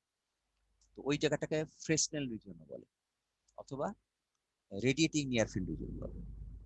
আর এর বাইরে যদি চলে যাও, তুমি চলে যাবো ফার ফিল্ড রিজিয়ন। ঠিক আছে, এই হচ্ছে তিনটা রিজিয়ন। আমি যাচ্ছি, একটু দাঁড়াও। এখন এই প্রথম যে রিজিয়নটা, এর মধ্যে ডাইমেনশনসটার একটা ইয়ে আছে। প্রথম বাউন্ডারিটা হচ্ছে এটা, যেটা পর্যন্ত তোমার রেডিয়েটিং নিয়ার ফিল্ড। আর দ্বিতীয় বাউন্ডারি হচ্ছে, প্রথম বাউন্ডারি হচ্ছে এইটা, এবং দ্বিতীয় বাউন্ডারি হলো এটা। তাহলে তুমি যদি এই ঠিকানা থেকে ডিস্টেন্স ধরো, এটা হচ্ছে প্রথম বাউন্ডারি, এটা হচ্ছে দ্বিতীয় বাউন্ডারি। এখানেও নিয়ার ফিল্ড কিন্তু রেডিয়েটিং, এখানেও নিয়ার ফিল্ড কিন্তু রিঅ্যাক্টিভ। আর এই জায়গাটা হচ্ছে ফার ফিল্ড রিজন। আর এই বাউন্ডারিটা হচ্ছে কত, 0.62 cube D cube by lambda. ডিটা কি, অ্যান্টেনার ডাইমেনশন, অ্যান্টেনার সাইজের উপর ডিপেন্ড করবে। আর ল্যামডাটা কি, অ্যান্টেনা যে সিগন্যাল ট্রান্সমিট করছে সেটার ফ্রিকোয়েন্সি থাকবে, একটা ওয়েভ লেন্থ থাকবে। হ্যাঁ, তো সেই ওয়েভ লেন্থটা হচ্ছে তোমার ল্যামডাটা। তাহলে তোমার 600 মেগাহার্টজ হতে পারে, 900 মেগাহার্টজ হতে পারে। সরি, ল্যামডার করেসপন্ডিং ফ্রিকোয়েন্সিটা 600 মেগাহার্টজ, 900 মেগাহার্টজ, যার ফলে ল্যামডাটা হয়তো 50 সেন্টিমিটার হবে। হ্যাঁ, আবার 30 সেন্টিমিটার হতে পারে, বিভিন্ন রকম ল্যামডা হতে পারে। আর অ্যান্টেনা ডাইমেনশনও তোমার এরকম 60 হতে পারে, 70 হতে পারে। তার উপর ভিত্তি করে একটা ছোট্ট রিজন পর্যন্ত আমরা পাবো রিঅ্যাক্টিভ নিয়ার ফিল্ড, তারপরে পাবো রেডিয়েটিং নিয়ার ফিল্ড, শেষে পাবো ফার ফিল্ড। এবং মাঝখানের রিজনটাকে ফ্রেসনেলও বলে, আর শেষ রিজনটাকে ফ্রাউনহফার রিজিয়নও বলা হয়ে থাকে। তো এটা হচ্ছে আমাদের ইয়ার বইয়ের অংশ। বালানিসের বই চ্যাপ্টার 2 থেকে আরেকটু গেলাম, দুইটা অংশ পড়লাম, একটা ফিল্ড রিজন বললাম, আর একটা ক্লাসিফিকেশন বললাম, আর আইসোট্রপিক অ্যান্টেনা, তিনটা অংশ বলছি, আর অ্যান্টেনার রেডিয়েশন বলছি। এখন আবার ম্যানুয়ালে ব্যাক করি। ম্যানুয়ালে ওই ইনভার্স কয়েল ল ব্যাখ্যা আছে, নিয়ার ফিল্ড আছে, ফার ফিল্ড আছে। এখানে যে ডিসটেন্সটা তোমার ডাইমেনশনসটা বলা হয়েছে, সেটাকে আমরা রেইলি ডিসটেন্স বলে থাকি।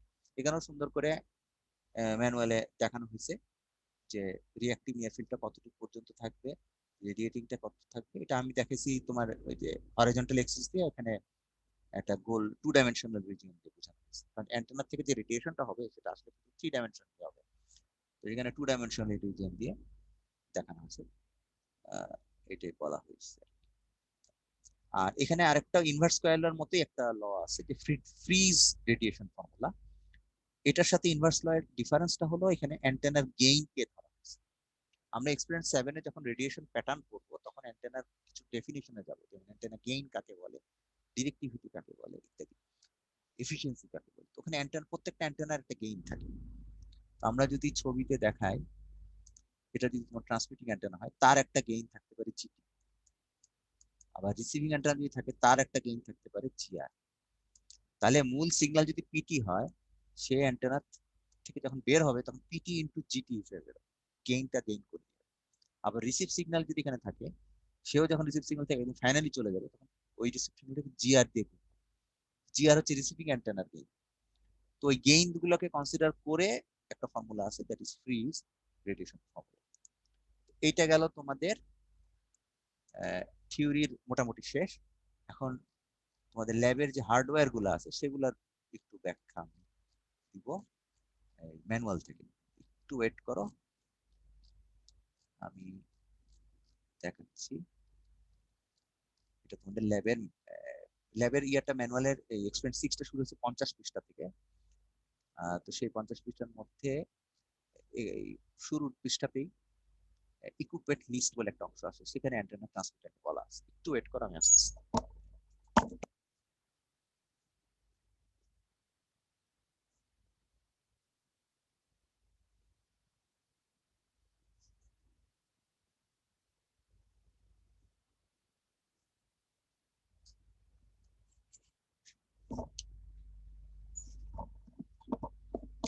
Let's start. সেটা হলো আমাদের অ্যান্টেনা যে সিস্টেম, ল্যাবের যে একটু পরেই আমরা ভিডিওতে দেখাবো। ভিডিওটা এখনো অলরেডি তোমাদের ইয়েতে শেয়ার করা আছে ক্লাসরুমে, আবার ওটা তো দেখাবো। তো সেখানে এই পুরো সিস্টেমটায় 3টা পার্ট থাকে। একদম শুরুতে থাকে একটা ট্রান্সমিটার, এটা মনে করে একটা ট্রান্সমিটার বক্স, এবং শেষে থাকে একটা রিসিভার বক্স। এখন এই ছবিটা হচ্ছে ট্রান্সমিটার বক্সটার, আর মাঝখানে একটা থাকে স্টেপার মোটর। আচ্ছা, stepper motor is related two experience 7, যেটা নিয়ে আজকে খুব একটা ডিটেলসে যাব না, আমরা ট্রান্সমিটার আর রিসিভার নিয়ে বলবো। তো ট্রান্সমিটার বক্সের সাথে এরকম একটা ওয়্যার দিয়ে, কোয়েক্সিয়াল ওয়্যার দিয়ে একটা ত্রিপদ 3 পাল একটা স্ট্রাকচারে কানেক্টেড থাকে, যেখানে তোমার অ্যান্টেনাটা লাগানো। এখানে আমি পার্টিকুলারলি আমরা আমাদের এক্সপেরিমেন্টে একটা ইয়াগি অ্যান্টেনা ইউজ করবো 4 ইয়ার। তারপর রিসিভারের সাথে এরকম একটা ওয়্যার দেওয়া থাকে, কোয়েক্সিয়াল ওয়্যার, সেখানেও তোমার একটা অ্যান্টেনা থাকবে, সেটাও ইয়াগি অ্যান্টেনা, সেটাও একটা 3 পাওয়ালা ইয়ার উপর বসানো থাকবে। এদের মধ্যবর্তী ডিস্টেন্সটা হচ্ছে এই যে আমি যে স্টাডি করি সেটা হচ্ছে আর। তাহলে অ্যান্টেনা, রিসিভিং অ্যান্টেনার যে তারটা, এই অনুযায়ী আমরা এই বরাবর কখনো অ্যান্টেনাটাকে এখানে রাখবো, কখনো এখানে রাখবো, কখনো এখানে রাখবো। এখানে আমরা রিডিং দিব এই জায়গায়। তাহলে ট্রান্সমিট করছে অ্যান্টেনা দিয়ে, রিসিভ করছি অ্যান্টেনা দিয়ে, মাঝখানে কিন্তু কোনো তার নেই। তাহলে এই জায়গাটা কি ফ্রি স্পেস। তাহলে এখান দিয়ে ফ্রি স্পেস দিয়ে ওয়্যারলেসলি সিগন্যাল ট্রান্সমিট হবে এবং রিসিভ সিগন্যালটা আমরা দেখব। এবং এই রিসিভিং অ্যান্টেনার ডিসটেন্স পরিবর্তনের সাথে সাথে সিগন্যালের উপর কি ইফেক্ট করে সেটা দেখব, এবং সেটাই ফলো করবে ইনভার্স স্কয়ার ল। এটাই থিওরিটিক্যালি হওয়ার কথা। এবং সেখানেও অ্যান্টেনার বিভিন্ন রিজিয়ন থাকতে পারে। খুব কাছের একটা রিজিয়ন হচ্ছে নিয়ার ফিল্ড রিয়াক্টিভ, আর একটা হচ্ছে নিয়ার ফিল্ড রেডিয়েটিং, আর শেষে হচ্ছে ফার ফিল্ড। এই হচ্ছে আমাদের ওভারঅল স্ট্রাকচার। এখন প্রথমে হলো ট্রান্সমিটার। ট্রান্সমিটারে আমি যেটা বললাম যে সিগন্যালটা একটা কোয়েক্সিয়াল তার দিয়ে বের হয়, এটা হচ্ছে যে আরএফ আউট দিয়ে বের হয়। এখান দিয়ে কোয়েক্সিয়াল তার দিয়ে তোমার ওই ত্রিপদের সাথে কানেক্টেড এটা। আর এটা ছবিটা মনে বড় করা দরকার।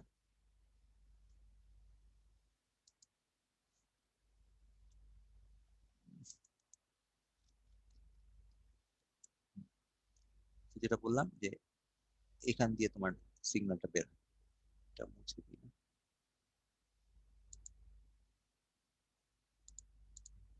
এখান দিয়ে তোমার সিগন্যালটা বের হবে, এখানে তোমার ত্রিপদ থাকবে, ত্রিপদে গিয়ে অ্যান্টেনা থাকবে, ফোরিয়াল ইয়াগি ফোরিয়াল সিস্টেম।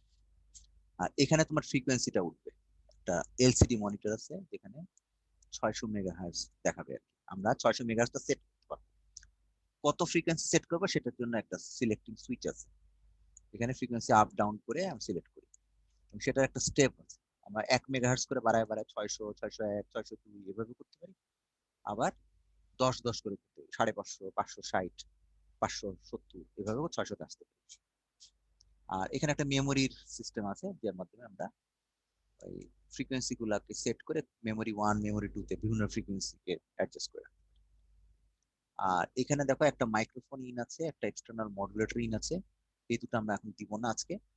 তো এই দুটার থেকে আমরা সিগন্যাল ইনপুট দিতে পারি, তখন এখানে মডুলেশন কি হবে, মাইক্রোফোন কি হবে, এগুলো একটা ইফেক্ট দেখানোর ব্যাপার আছে। আর এখানে যে আউটপুটটা দেখবো সেটারও আমরা ভ্যারিয়েশন করতে পারি, যে হাই এবং লো দিয়ে। তার মধ্যে ডিফারেন্স হচ্ছে 40 ডিবি। এরকম একটা ডিফারেন্সের মধ্যে এখানে একটা সুইচ আছে, সুইচটা উপরে উঠালে হাই, নিচে দিলে লো। তাহলে এখান থেকে সিগন্যালটা হাই বের হতে পারে, লো বের হতে পারে। তো এটা আমরা সিলেক্ট করে দিতে পারি যে কোন সিগন্যালটা বের। তো এটারই এমনি একটা পিকচার এখানে দেখানো হয়েছে, একই জিনিস। উপরেরটা হচ্ছে আসল ইমেজ, আর নিচেরটা হচ্ছে একটা ব্লক ডায়াগ্রাম ইয়ার মতো দেখানো হয়েছে। তো এখন ছবিটাকে ছোট করার দরকার নেই, মানে রিসিভারে চলে যাই, না একটু ছোট করি। তো এরকম তোমার ট্রেনারটা, আমাদের দুটো ট্রেনার আছে, কোম্পানির ট্রেনার আছে, তার মধ্যে আমরা মিলেমিশে এক্সপেরিমেন্ট করি। তো সেখানে তোমার কোনটার মধ্যে কিছু জিনিস বেশি আছে, কোনটার মধ্যে কম আছে, এরকম আর কি। তো রিসিভারের স্ট্রাকচারটা এখানে আমরা দেখাচ্ছি, বড় করি, আরো বড় করি। রিসিভারেও ওই একই জিনিস, এলসিডি মনিটরের ফ্রিকোয়েন্সি। তারপরে এখানে তুমি ওয়্যারলেসলি কানেক্ট না করে অন্য একটা জায়গা থেকে সিগন্যাল আনতে পারতা, পিসি2। আবার এখানেও ফ্রিকোয়েন্সি অ্যাডজাস্ট করা যাবে 600 মেগাহার্টজ কে। তুমি হয়তো ট্রান্সমিটারে 600 দিলা, রিসিভারে তুমি 500 রাখলা, তাহলে কিন্তু হবে না, তোমার দুটো সেম ফ্রিকোয়েন্সি রেঞ্জে রাখতে হবে। তো সেই জন্য এখানে আপ ডাউন করে ওটাকে ফিক্স করা হয়, এবং সেটারও স্টেপ আছে। এখানেও মেমোরি আছে ফ্রিকোয়েন্সিকে রাখার জন্য।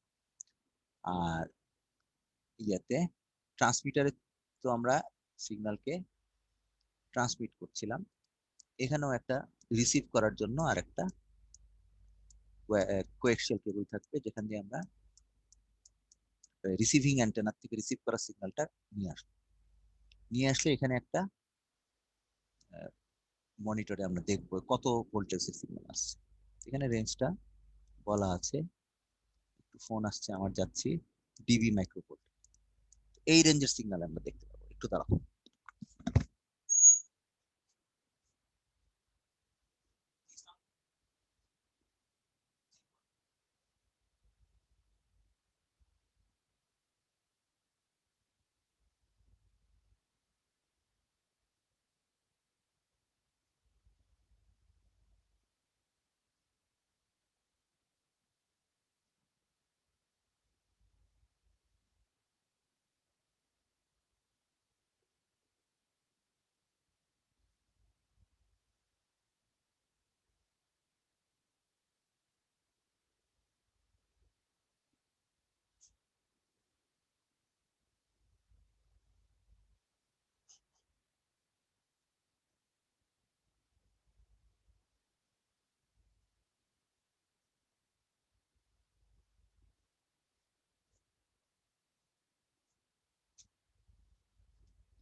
হ্যাঁ, ঠিক আছে, আমরা চলে আসছি। শোনা যাচ্ছে? হ্যালো, শোনা যাচ্ছে? জি স্যার, জি স্যার, শুনতে পাচ্ছি। Thank you. আচ্ছা, তো আমরা যে এক্সপেরিমেন্টের মধ্যে ডিবি মাইক্রোভোল্ট, এখন এখানে তোমার রিসিভ সিগন্যালটাকে ডিবি মাইক্রোভোল্ট কেন বলা হচ্ছে সেটার একটা ব্যাপার আছে। আমরা ডিবি বলতে পারি যে কোনো যদি ভোল্টেজ যদি ভি থাকে, তাকে যদি তুমি 10 বেজে লগ নাও, হ্যাঁ, তারপর 10 দাও এখানে, তাহলে যে সিগন্যালটা পাবো সেই সিগন্যালটাকে বলা হয় ডিবি সিগন্যাল। আর এই ভোল্টেজটা যদি ভোল্ট ইউনিটে না থেকে মাইক্রো ভোল্টে হয়, তখন ওই একই জিনিস যদি করি 10 লগ 10 বেস করি, তখন সেই সিগন্যালটাকে আমরা বলি ডিবি মাইক্রোভোল্ট। তো এখানে রিসিভ সিগন্যালটা বলা হচ্ছে ডিবি মাইক্রোভোল্টে আসবে, বেশ ছোট আকারের রেঞ্জে সিগন্যাল আমরা পাবো, এবং সেখানেও হাই লো দিয়ে সিগন্যালটাকে বাড়ানো কমানো যাবে। তো that is the receiver part. তারপরে তাহলে আমরা মোটামুটি সবগুলোই কভার করছি। হ্যাঁ, তো এখানে স্টেপার মোটরটা আজকে যাবো না, এক্সপেরিয়েন্স 7 এর যেদিন করবো আগামী সপ্তাহে ইনশাল্লাহ, সেদিন আমরা ওটাতে যাব। আমিন কি আছো? ফ্যাকাল্টি মেম্বার আমিন? জি স্যার, আছে স্যার। আচ্ছা তুমি কি একটু মানে আমি আমি তো গতদিন তোমার সাথে শেষ পর্যন্ত ছিল না, তুমি আলাদা ভাই বানিয়েছিলা, তো ওই মার্কস গুলো শেয়ার করবা, মানে একটু 5 মিনিট লাগবে, তোমার কাছে আছে আশেপাশে? স্যার একটু নিয়ে আসছি স্যার। আচ্ছা একটু নিয়ে আসো আমরা তাহলে। আমি স্যার মার্কগুলো বলে দিয়েছিলাম ওদেরকে না না যদিও। আমি আমার রেকর্ডে রাখতাম আর কি। ও আচ্ছা, ঠিক আছে স্যার। ঠিক আছে, তাহলে আমি আস্তে আস্তে আমরা এখানে মনে হয় মোটামুটি শেষ। স্টেপার মোটর টাস্কে যাব না, এখন আমরা এক্সপেরিমেন্টাল প্রসিডিউরে চলে যাব। ফাংশন অফ অ্যান্টেনা এগুলো সব থিওরি টিওরি বলা হয়েছে, যতদূর সম্ভব পারছি। এখন হচ্ছে তোমার ইয়েটা দেখতে হবে, ডাটা নেওয়ার ভিডিওটা যেটা আমরা করছি। এখানে স্টপ শেয়ার করে আমিন বলতেছিল যে যদি ভিডিওটা ইয়েতে হয়, আমি যদি মুখে বলি তাহলে বেটার হয়, কারণ ওই ভিডিওর শব্দগুলো কেটে যাচ্ছে। সেজন্য আমি ভিডিওটা দেখাবো উইদাউট সাউন্ড, হ্যাঁ উইদাউট সাউন্ড দিব, কিন্তু আমি নিজে মুখে মুখে বলতে থাকবো। আর উইথ সাউন্ড যে ভিডিওটা আছে সেটা অলরেডি তোমাদের গুগল ক্লাসরুমে আপলোড করা আছে, কাজে ওখান থেকে দেখে নিতে পারবা। তো কাজে আমি শেয়ার স্ক্রিনে আবার যাই। স্যার সাউন্ড ঠিক থাকে কিন্তু মানে ভিডিও প্লেব্যাকটা স্মুথ হয় না স্যার, এইটা বলেছে। আচ্ছা তাহলে আমি উইথ সাউন্ড স্যার ওখানে একটা অপশন আছে sir, optimize for video playback, কিন্তু হ্যাঁ কি স্যার? দিব, ওইটা দিব। জি স্যার, ওইটা দিয়ে যদি অন করেন তাহলে মনে হয় স্যার তাহলে একটু smooth শেয়ার হবে। সাউন্ডও দিব, ওইটাও দিব, দুইটা জি স্যার। ক্লিক করবো। আচ্ছা, ঠিক আছে, দিলাম। যে অথবা আবার স্যার উইন্ডোজ মিডিয়া প্লেয়ার দিয়ে চালানোর কারণে হয়তো স্যার একটু ইয়ে অন্য হচ্ছে। অন্য সফটওয়্যার দিয়ে করবো। স্যার ভিএলসি দিয়ে ভিএলসি চালালে ভিএলসি আছে মনে হয় আমার, দিতে পারি। আচ্ছা একটু ওয়েট করো, আমার আরেকটা ফোন আসছে, দেখি আসি।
হ্যাঁ তাহলে আমি শেয়ার স্ক্রিনে যাই, ভিডিওটাতে যাই।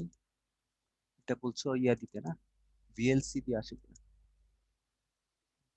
মিডিয়া প্লেয়ারের সমস্যা, ওপেন উইথ ভিএলসি কই, হ্যাঁ ভিএলসি মিডিয়া প্লেয়ার দিলাম।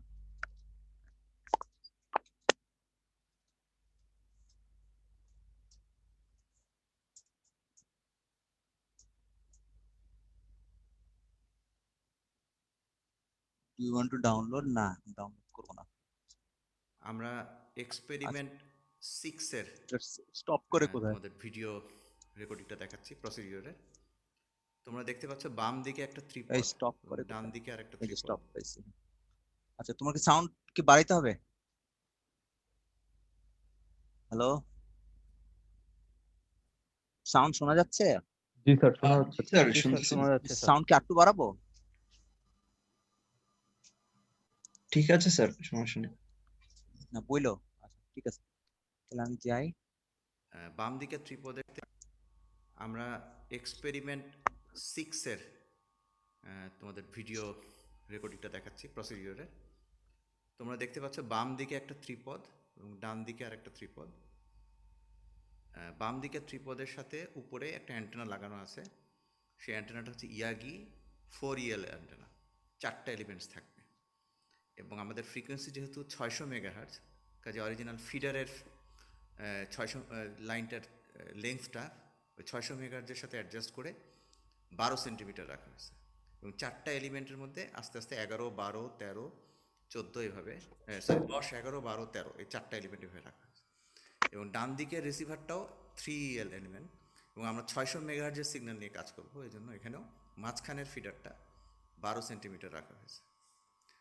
আর অ্যান্টেনা দুটোর ডিস্টেন্স রাখা হয়েছে 50 সেন্টিমিটার। এবং আমরা আস্তে আস্তে ইনভার্স স্কোয়ার লট স্টাডি করবো বলে এই অ্যান্টেনার ডিস্টেন্সটা আস্তে আস্তে চেঞ্জ করতে থাকবো, এবং 166 বা এরকম পর্যন্ত বাড়াবো, তারপর দেখবো আউটপুট সিগন্যালের ইফেক্ট কী হচ্ছে। এখন তুমি দেখো অরিজিনাল ট্রান্সমিটারটা, ট্রান্সমিটিং যে ত্রিপদটা, সেখানে যে অ্যান্টেনাটা আছে সেই অ্যান্টেনার সাথে একটা তার সোজা গিয়ে বাম দিকের একটা বক্সের সাথে লাগানো আছে, আর রিসিভারের সাথে একটা তার সেটা ডান দিকের একটা বক্সের সাথে লাগানো আছে। তো বাম দিকের বক্সটা হচ্ছে ট্রান্সমিটিং বক্স এবং ডান দিকের বক্সটা হচ্ছে রিসিভিং বক্স। এখন আমরা এই দুটো বক্স সম্পর্কে প্রথমে ডিসকাস করব। এই বক্সে তোমরা দেখতে পাচ্ছ 600 মেগাহার্জ একটা ফ্রিকোয়েন্সি দেখাচ্ছে, আর নিচে মডুলেশন দেওয়া আছে। মডুলেশন আমরা দিচ্ছি না, মাইক্রোফোনও দিচ্ছি না, এটা হচ্ছে দুটো ইনপুট দেওয়ার জন্য। আর ফ্রিকোয়েন্সি বাড়ানো কমানোর জন্য একটা সিলেক্ট সুইচ, লাল রঙের সুইচ দেখতে পাচ্ছ, আপ ডাউন করে 600 মেগাহার্জের উপরে নিচে করা হবে। এবং কত রেঞ্জে করা হবে, 1 মেগাহার্জ করে না 10 মেগাহার্জ করে, সেটা স্টেপ দিয়ে ঠিক হবে। এটা হচ্ছে স্টেপ।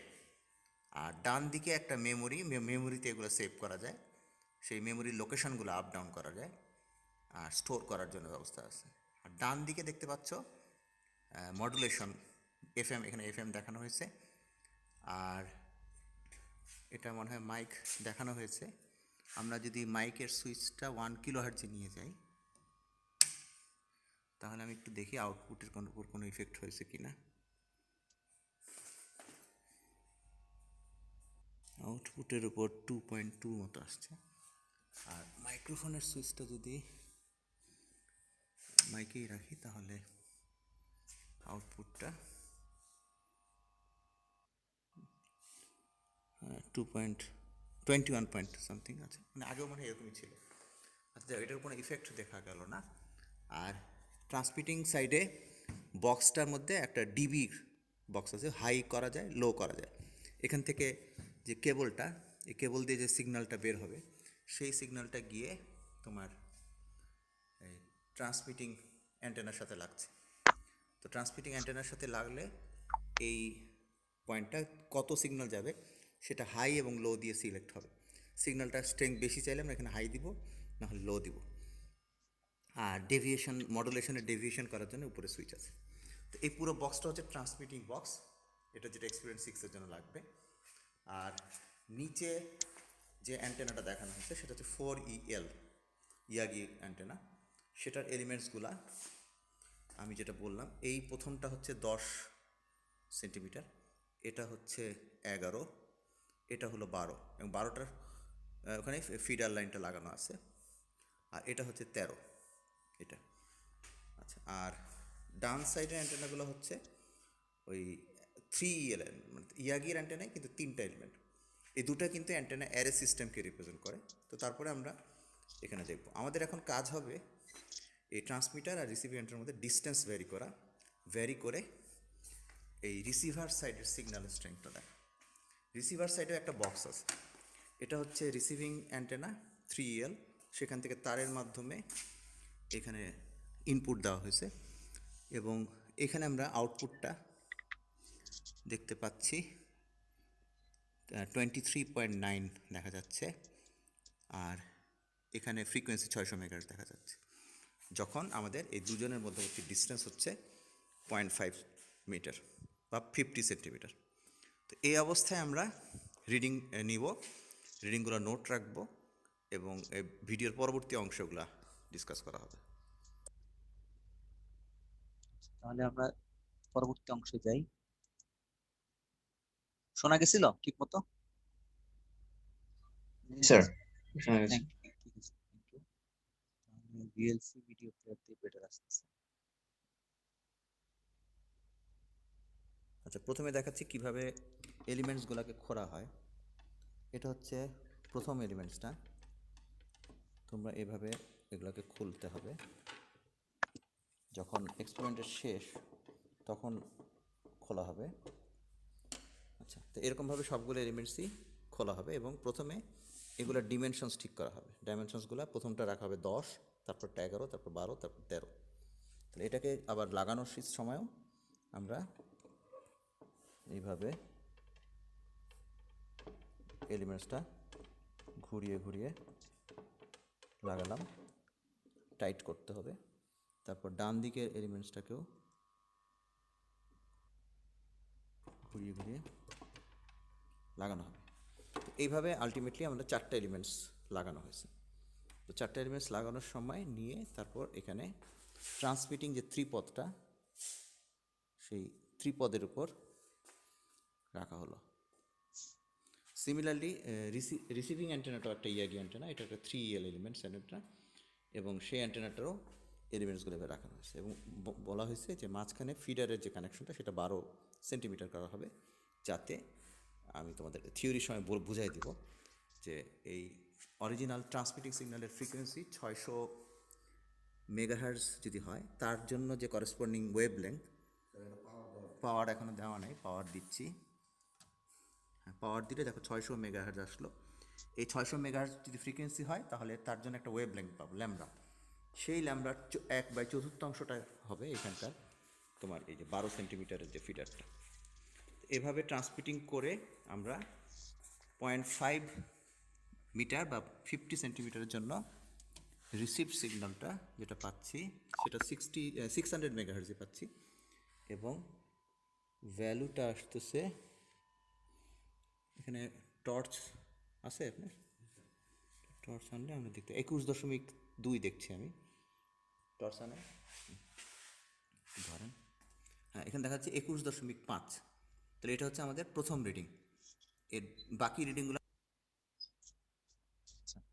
এরপরে আমরা তাহলে শেষ অংশে যাব ভিডিওর, সেটা হলো রিডিং গুলো কিভাবে। যেটা কথা ছিল, ভিডিওর তৃতীয় অংশে আমরা এক্সপেরিমেন্টের ডাটাগুলো নেব। তো ইনভার্স কয়েলের ডাটাগুলো নেওয়ার জন্য প্রথমে ট্রান্সমিটিং এবং রিসিভিং অ্যান্টেনার মাঝখানে যে ডিস্টেন্স সেটাকে আমরা 50 সেন্টিমিটার রেখেছিলাম, এবং সে অবস্থায় আউটপুটটা টর্চ দিয়ে আমরা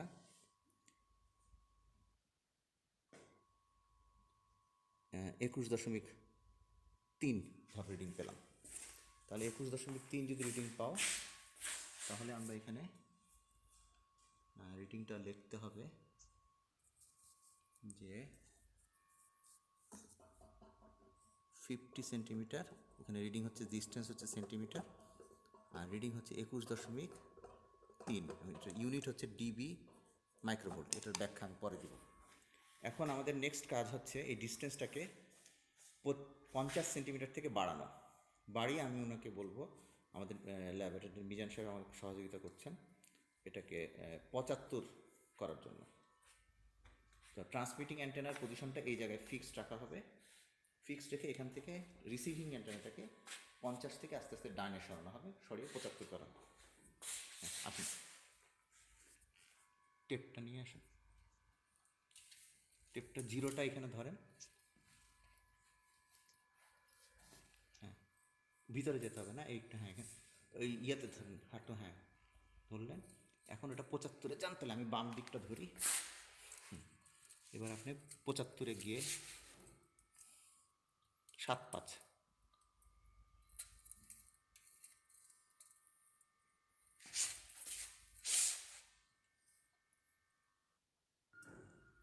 পঞ্চাশ ছিল না, 50 থেকে 75-এ গেছেন।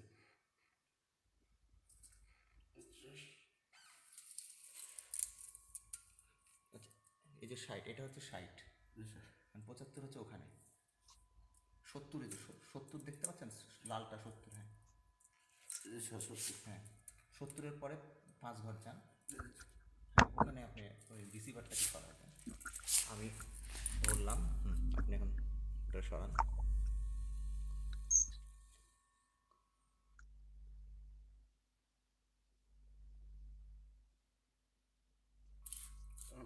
ফ্যান সরাই ফেলেন, হয়ে গেছে? আচ্ছা, তাহলে এখন যেটা হবে, ট্রান্সমিটার আর রিসিভার দুজনের মধ্যে ডিস্টেন্স 75 হবে। এখন ওটা যখন সরানো হয়েছিল তখন একটু বামে সরে গেছিলো, এই জন্য মিজান সাহেব ওটাকে আবার অ্যালাইন করে দিলেন। অর্থাৎ ট্রান্সমিটারের মাঝখানের পয়েন্ট, রিসিভারের মাঝখানের পয়েন্ট, এটা একটা লাইনে থাকতে হবে। আর একটু মনে হয় ডাইনে যাবে মিজান সাহেব, একটু টেবিলের দিকে একটু সরাই দিলেন। টেবিলের দিকে সরান, চুপ, টেবিলের দিকে সরাই দিলে আমরা নিলাম। আর এটা দেখো, এটা হচ্ছে এই অ্যান্টেনা, এই হরাইজন্টালগুলো ওইখানে হরাইজন্টাল থাকতে হবে। তো এখন মোটামুটি হরাইজন্টাল আছে। আর আরেকটা জিনিস হচ্ছে দুজনের হাইট সেম হতে হবে। আমরা যদি এভাবে দেখি, দুজনে মোটামুটি সেম হাইটে থাকতে হবে। মিজান সাহেব বাম দিকেরটা একটু বেশি উপরে উঠে গেছে, একটু কমাই দেবেন।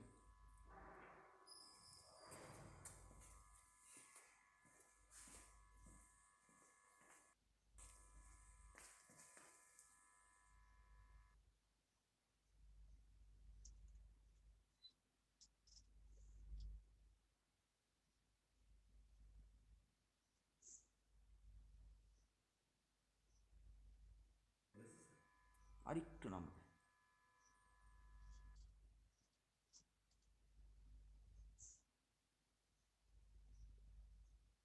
ব্যাস, হ্যাঁ, থ্যাংক ইউ। তো তাহলে এই জায়গাটায় আমরা দেখতে পাচ্ছি, মানে এটা খুব ইম্পর্ট্যান্ট জিনিস, যে ট্রান্সমিটার রিসিভার অ্যালাইন থাকবে এবং দুজনের হাইটটাও সেম থাকবে। এভাবে আমাদেরকে এক কন্ডিশনটা ফুলফিল করে সিগন্যালগুলো মাপতে হবে। এখন আমরা 50 সেন্টিমিটার থেকে ডিস্টেন্সটাকে বাড়িয়ে তোমার 75 সেন্টিমিটার করেছি। তো 75 সেন্টিমিটার করার সময় রিসিভারে কত আউট আসলো এটা এখানে আমি ধরলাম। এখন টর্চ ধরলে আমরা রিডিংটা দেখতে পারবো। হ্যাঁ, রিডিং আসতেছে 21। ঠিক আছে, তাহলে আমরা তোমার একটু আগে যে ডাটাটা লিখছিলাম সেখানে 60 সেন্টিমিটারে 21 হচ্ছে তোমার ডিবি মাইক্রোফোন। এখানে কিন্তু ভুল বলছি, এটা 71 সেন্টিমিটার হবে। ঠিক আছে, সরি 75 সেন্টিমিটার, 60 না। তো ভিডিও কই গেল? যেটা কথা ছিল, ভিডিওর তৃতীয় অংশে আমরা এক্সপেরিমেন্টের এই জায়গায় ছিল। এটা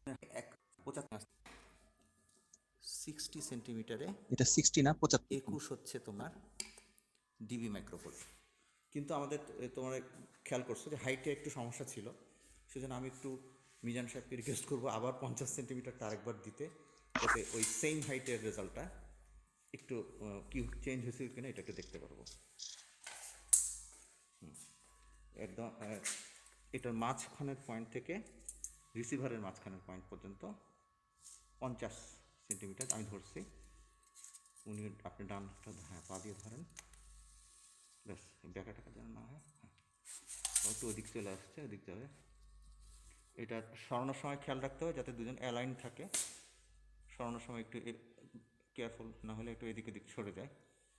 এখন এটা 50-এ আসছে, 50-এ এসছে, তাহলে 50 সেন্টিমিটারে আবার ডিস্টেন্স রেখে একই হাইটে রেখে আমরা এখন রিডিংটা দেখবো যে কী অবস্থা। টর্চ লাইট,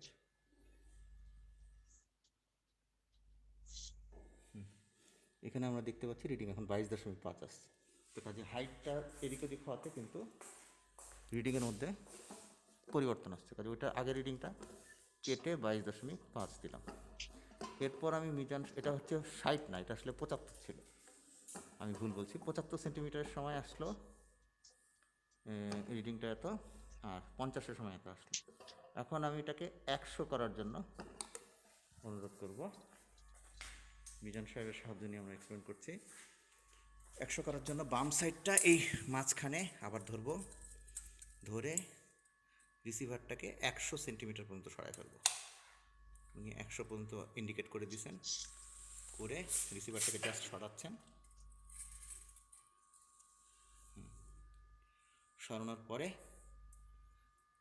দেখতে হবে 100-তে আছে।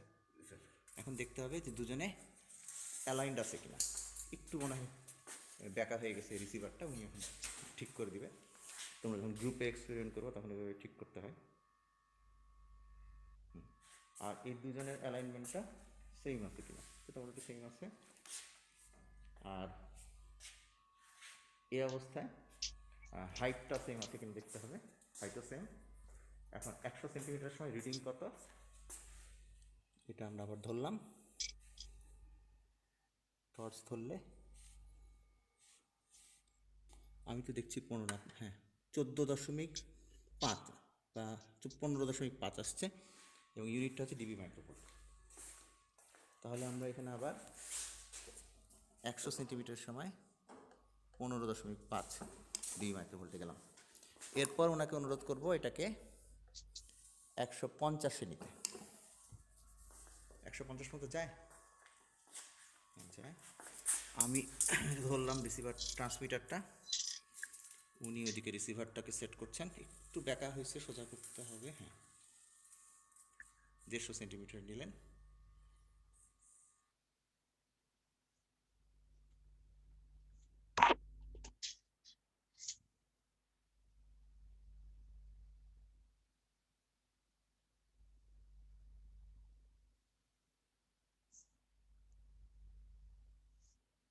আচ্ছা এখন আবার ওই যে অ্যালাইনমেন্টটা দেখতে হবে, ট্রান্সমিটার রিসিভার অ্যালাইন্ড আছে এবং দুজনে হরাইজন্টাল আছে এবং দুজনের হাইটটাও সেম আছে। এই অবস্থায় 150 সেন্টিমিটারের জন্য রিডিংটা কত আসে এটা আবার টর্চ ধরতে হবে। আমি দেখছি 12.5 মতো, কিন্তু টর্চ না ধরলে তোমরা বুঝবা না। কত এখানে আমরা দুজনে এসে দাঁড়িয়েছি, কাজে সিগন্যালের ইন্টারফেয়ারেন্স হচ্ছে, এই জন্য 12.4 টাকে আমরা ধরি। আমি প্রথমে যেটা দেখছিলাম সেটা হচ্ছে ইন্টারফেরেন্স ছাড়া, তো কাজে 12.4। এখানে হচ্ছে আমরা মানুষরা গেলেও সিগন্যাল রিফ্লেক্ট করে, ফলে সিগন্যালের উপর ইফেক্ট পড়ে, ফ্যান চললে করে, অনেক রকম ইন্টারফারেন্সের কারণে সিগন্যালের যেটা একটা ওয়্যারলেস কমিউনিকেশন চেঞ্জ হয়। এইভাবে আমরা 4টা সেট রিডিং নিলাম। এখন এটার উপর ভিত্তি করে আমরা ইনভার্স কয়েল লর ডাটা শিট তৈরি করব এবং ডাটা শিটটা এখানে আমি হাতে লিখছি, এটা তোমাদের সাথে শেয়ার করা হবে এবং এক্সপেরিমেন্টস ইনভার্স কয়েল লর টেস্টিংটা এখানেই শেষ করতে। ঠিক আছে, থ্যাংক ইউ। মোটামুটি আমার মনে হয় কোথায় গেল, হ্যাঁ তো ল্যাবের এক্সপেরিমেন্টটা মোটামুটি শেয়ার করলাম, ভিডিও শেয়ার করলাম। আমি আমি এই কে জানি ছিল না, এই যে রোল 1 বা 13 এরা আসছো? 1 নাই, 13 নাই। আচ্ছা, আর হচ্ছে 168 ইমামুল হক, 160, 177, কিন্তু বেশ কয়েকজন অ্যাবসেন্ট। ল্যাবে অ্যাবসেন্ট থাকাটা কিন্তু শুভ কিছু না, এটা এত অ্যাবসেন্ট থাকাটা ভালো হয়নি আজকে। তো এটা ভিডিও ল্যাবে কিন্তু ভিডিও দেখে নিব বললে যে পরিমাণ পেনাল্টি হবে, কিন্তু থিওরিতে যে পেনাল্টি হয় তার চেয়ে বেশি হবে ল্যাবে। Present sir. কত রোল? স্যার 177। আচ্ছা, আর কি আসছো? আচ্ছা, তো ওই বাকিরা যে 4 জন আসে নাই তারা কিন্তু মানে এটা কিন্তু নেগেটিভ বেশি, ইফেক্ট বেশি আর কি। আচ্ছা, আমিন কি আছো? জি স্যার আছে। ভাইবার মার্কসটা কি বলবা? জি স্যার। আচ্ছা, ওই গতদিন যে স্যার ভাইবা আমি কি নিছিলাম, লিখে দিব না স্যার, না এখন না তুমি বলবো? মুখে বলো, 2 মিনিট লাগবে। এই যে গতদিন যে ভাইবা নিছিলাম, তোমার রোল, তোমার কাছে যেভাবে সিরিয়াল আছে ওইভাবে বলো। আমিও শেয়ার। তুমি কি 6 মার্কস করছো? জি স্যার। আচ্ছা, তাহলে তোমার 6 মার্কসটা বলো, আমি 10 করছি, এটা আরেকবার রিপিট করি। আচ্ছা, ঠিক ঠিক আছে, সাবধানে বলো। Sir roll 186 6। আমি একটু বলি আমারটা, 186 কি আছে? হ্যাঁ 186 6, আমার এখানে হচ্ছে 10-এ 8। হ্যাঁ বলো তারপর। রোল 192 3.5। ও হচ্ছে 6-এ 3.5, আমার এখানে 7.5 10-এ। তারপর 199 4.5। 199 4.5, আমার এখানে 7.5। রোল 205 1.5। 205 1.5, আমার এখানে 7.5। রোল 208 3। 3, আমার এখানে 8। তারপর রোল 41 1। আমার এখানে 7.5। রোল 75 2। 7.5। রোল 75 2। হ্যাঁ 2 আমার এখানে 7.5 জি স্যার, আর রোল 3 হচ্ছে 0। 0 এখানে 7.5 114 ভাইবা দেয়নি নাকি? না স্যার, 114 অ্যাবসেন্ট। আচ্ছা ও তাহলে ভাইবা নেক্সট দিন 3টার দিকে দিয়ে দিন, 2:30 3টার দিকে। তারপর বলো। রোল 37 2, আমার 8 রোল 39 2, 8 রোল 45 4, 8 রোল 28 5.5, আচ্ছা রোল 50 ভাইবা দেয় না, নেক্সট দিন 3টার সময় 2:30 দিকে দিয়ে দিবে। রোল কত বললা? স্যার 28, 28 সালমান শাহ। হ্যাঁ 28 হচ্ছে তোমার কত? 5.5, 5.5 আমার এখানে 9। Roll 156 1.5, 5.5 roll 177 2, 7.5 roll 204.5, 2.5 roll 1 half 0.5, 6 roll 13 3.5, 6 roll 180 1.5, 180 1.5 আমার এখানে 7.5। ঠিক আছে। রোল 163, আচ্ছা 160 হচ্ছে 3 আমার এখানে 8 রোল 82.5, 0.5 আমার এখানে 3.5 রোল 123 3, আমার এখানে 4.5 রোল 184.5, আমার এখানে হচ্ছে 5.5 রোল তোমার 56, রোল হ্যাঁ রোল রোল 50 ও 60, 50 তোমার ভাইবাটা দিছে না, আমারটা দিতে পারে রোল 50 6 পেয়েছে। 6 পিস। আচ্ছা আমার একটা এখানে দেওয়া হয়নি, নেক্সট দিন দিবে। ঠিক আছে তারপর তারপর স্যার রোল 114 অ্যাবসেন্ট 168 4.5, 168 হচ্ছে 4.5 তোমার, আমার এখানে 6 10 এ 6 রোল 185 2.5। 2.5 আমার এখানে 8। স্যার অন্য সেকশনেরটা বলবো? না দাঁড়াও 129 আছে। 129 স্যার এখানে নাই। অ্যাবসেন্ট ছিল তাহলে ও আগামী দিন অপশন থাকলো, আজকে মনে হয় আসছে, আগামী সপ্তাহে 2:30 3টার দিকে ভাইবাটা দিয়ে দিবা। আচ্ছা অন্য সেকশনের টা আমার কাছে তো রেকর্ড আছে, একবারে হয়ে গেছে, ওই তখনই নিয়ে নিছিলাম, অসুবিধা নেই। জি স্যার। থ্যাংক ইউ আমিন, তাহলে আজকে তাহলে শেষ করি, নেক্সট দিন তাহলে এক্সপেরিয়েন্স 7টা আমি করাই দিলাম। হ্যাঁ স্যার রোজের প্রজেক্টের ব্যাপারে স্যার কি পরে কথা তাহলে- বলবো স্যার আপনার হ্যাঁ, সাথে? পরে আমার সাথে কথা বলে এই সপ্তাহে ঠিক করে ফেলি। আচ্ছা ঠিক আছে। ঠিক আছে থ্যাংক ইউ। আসসালামু আলাইকুম স্যার।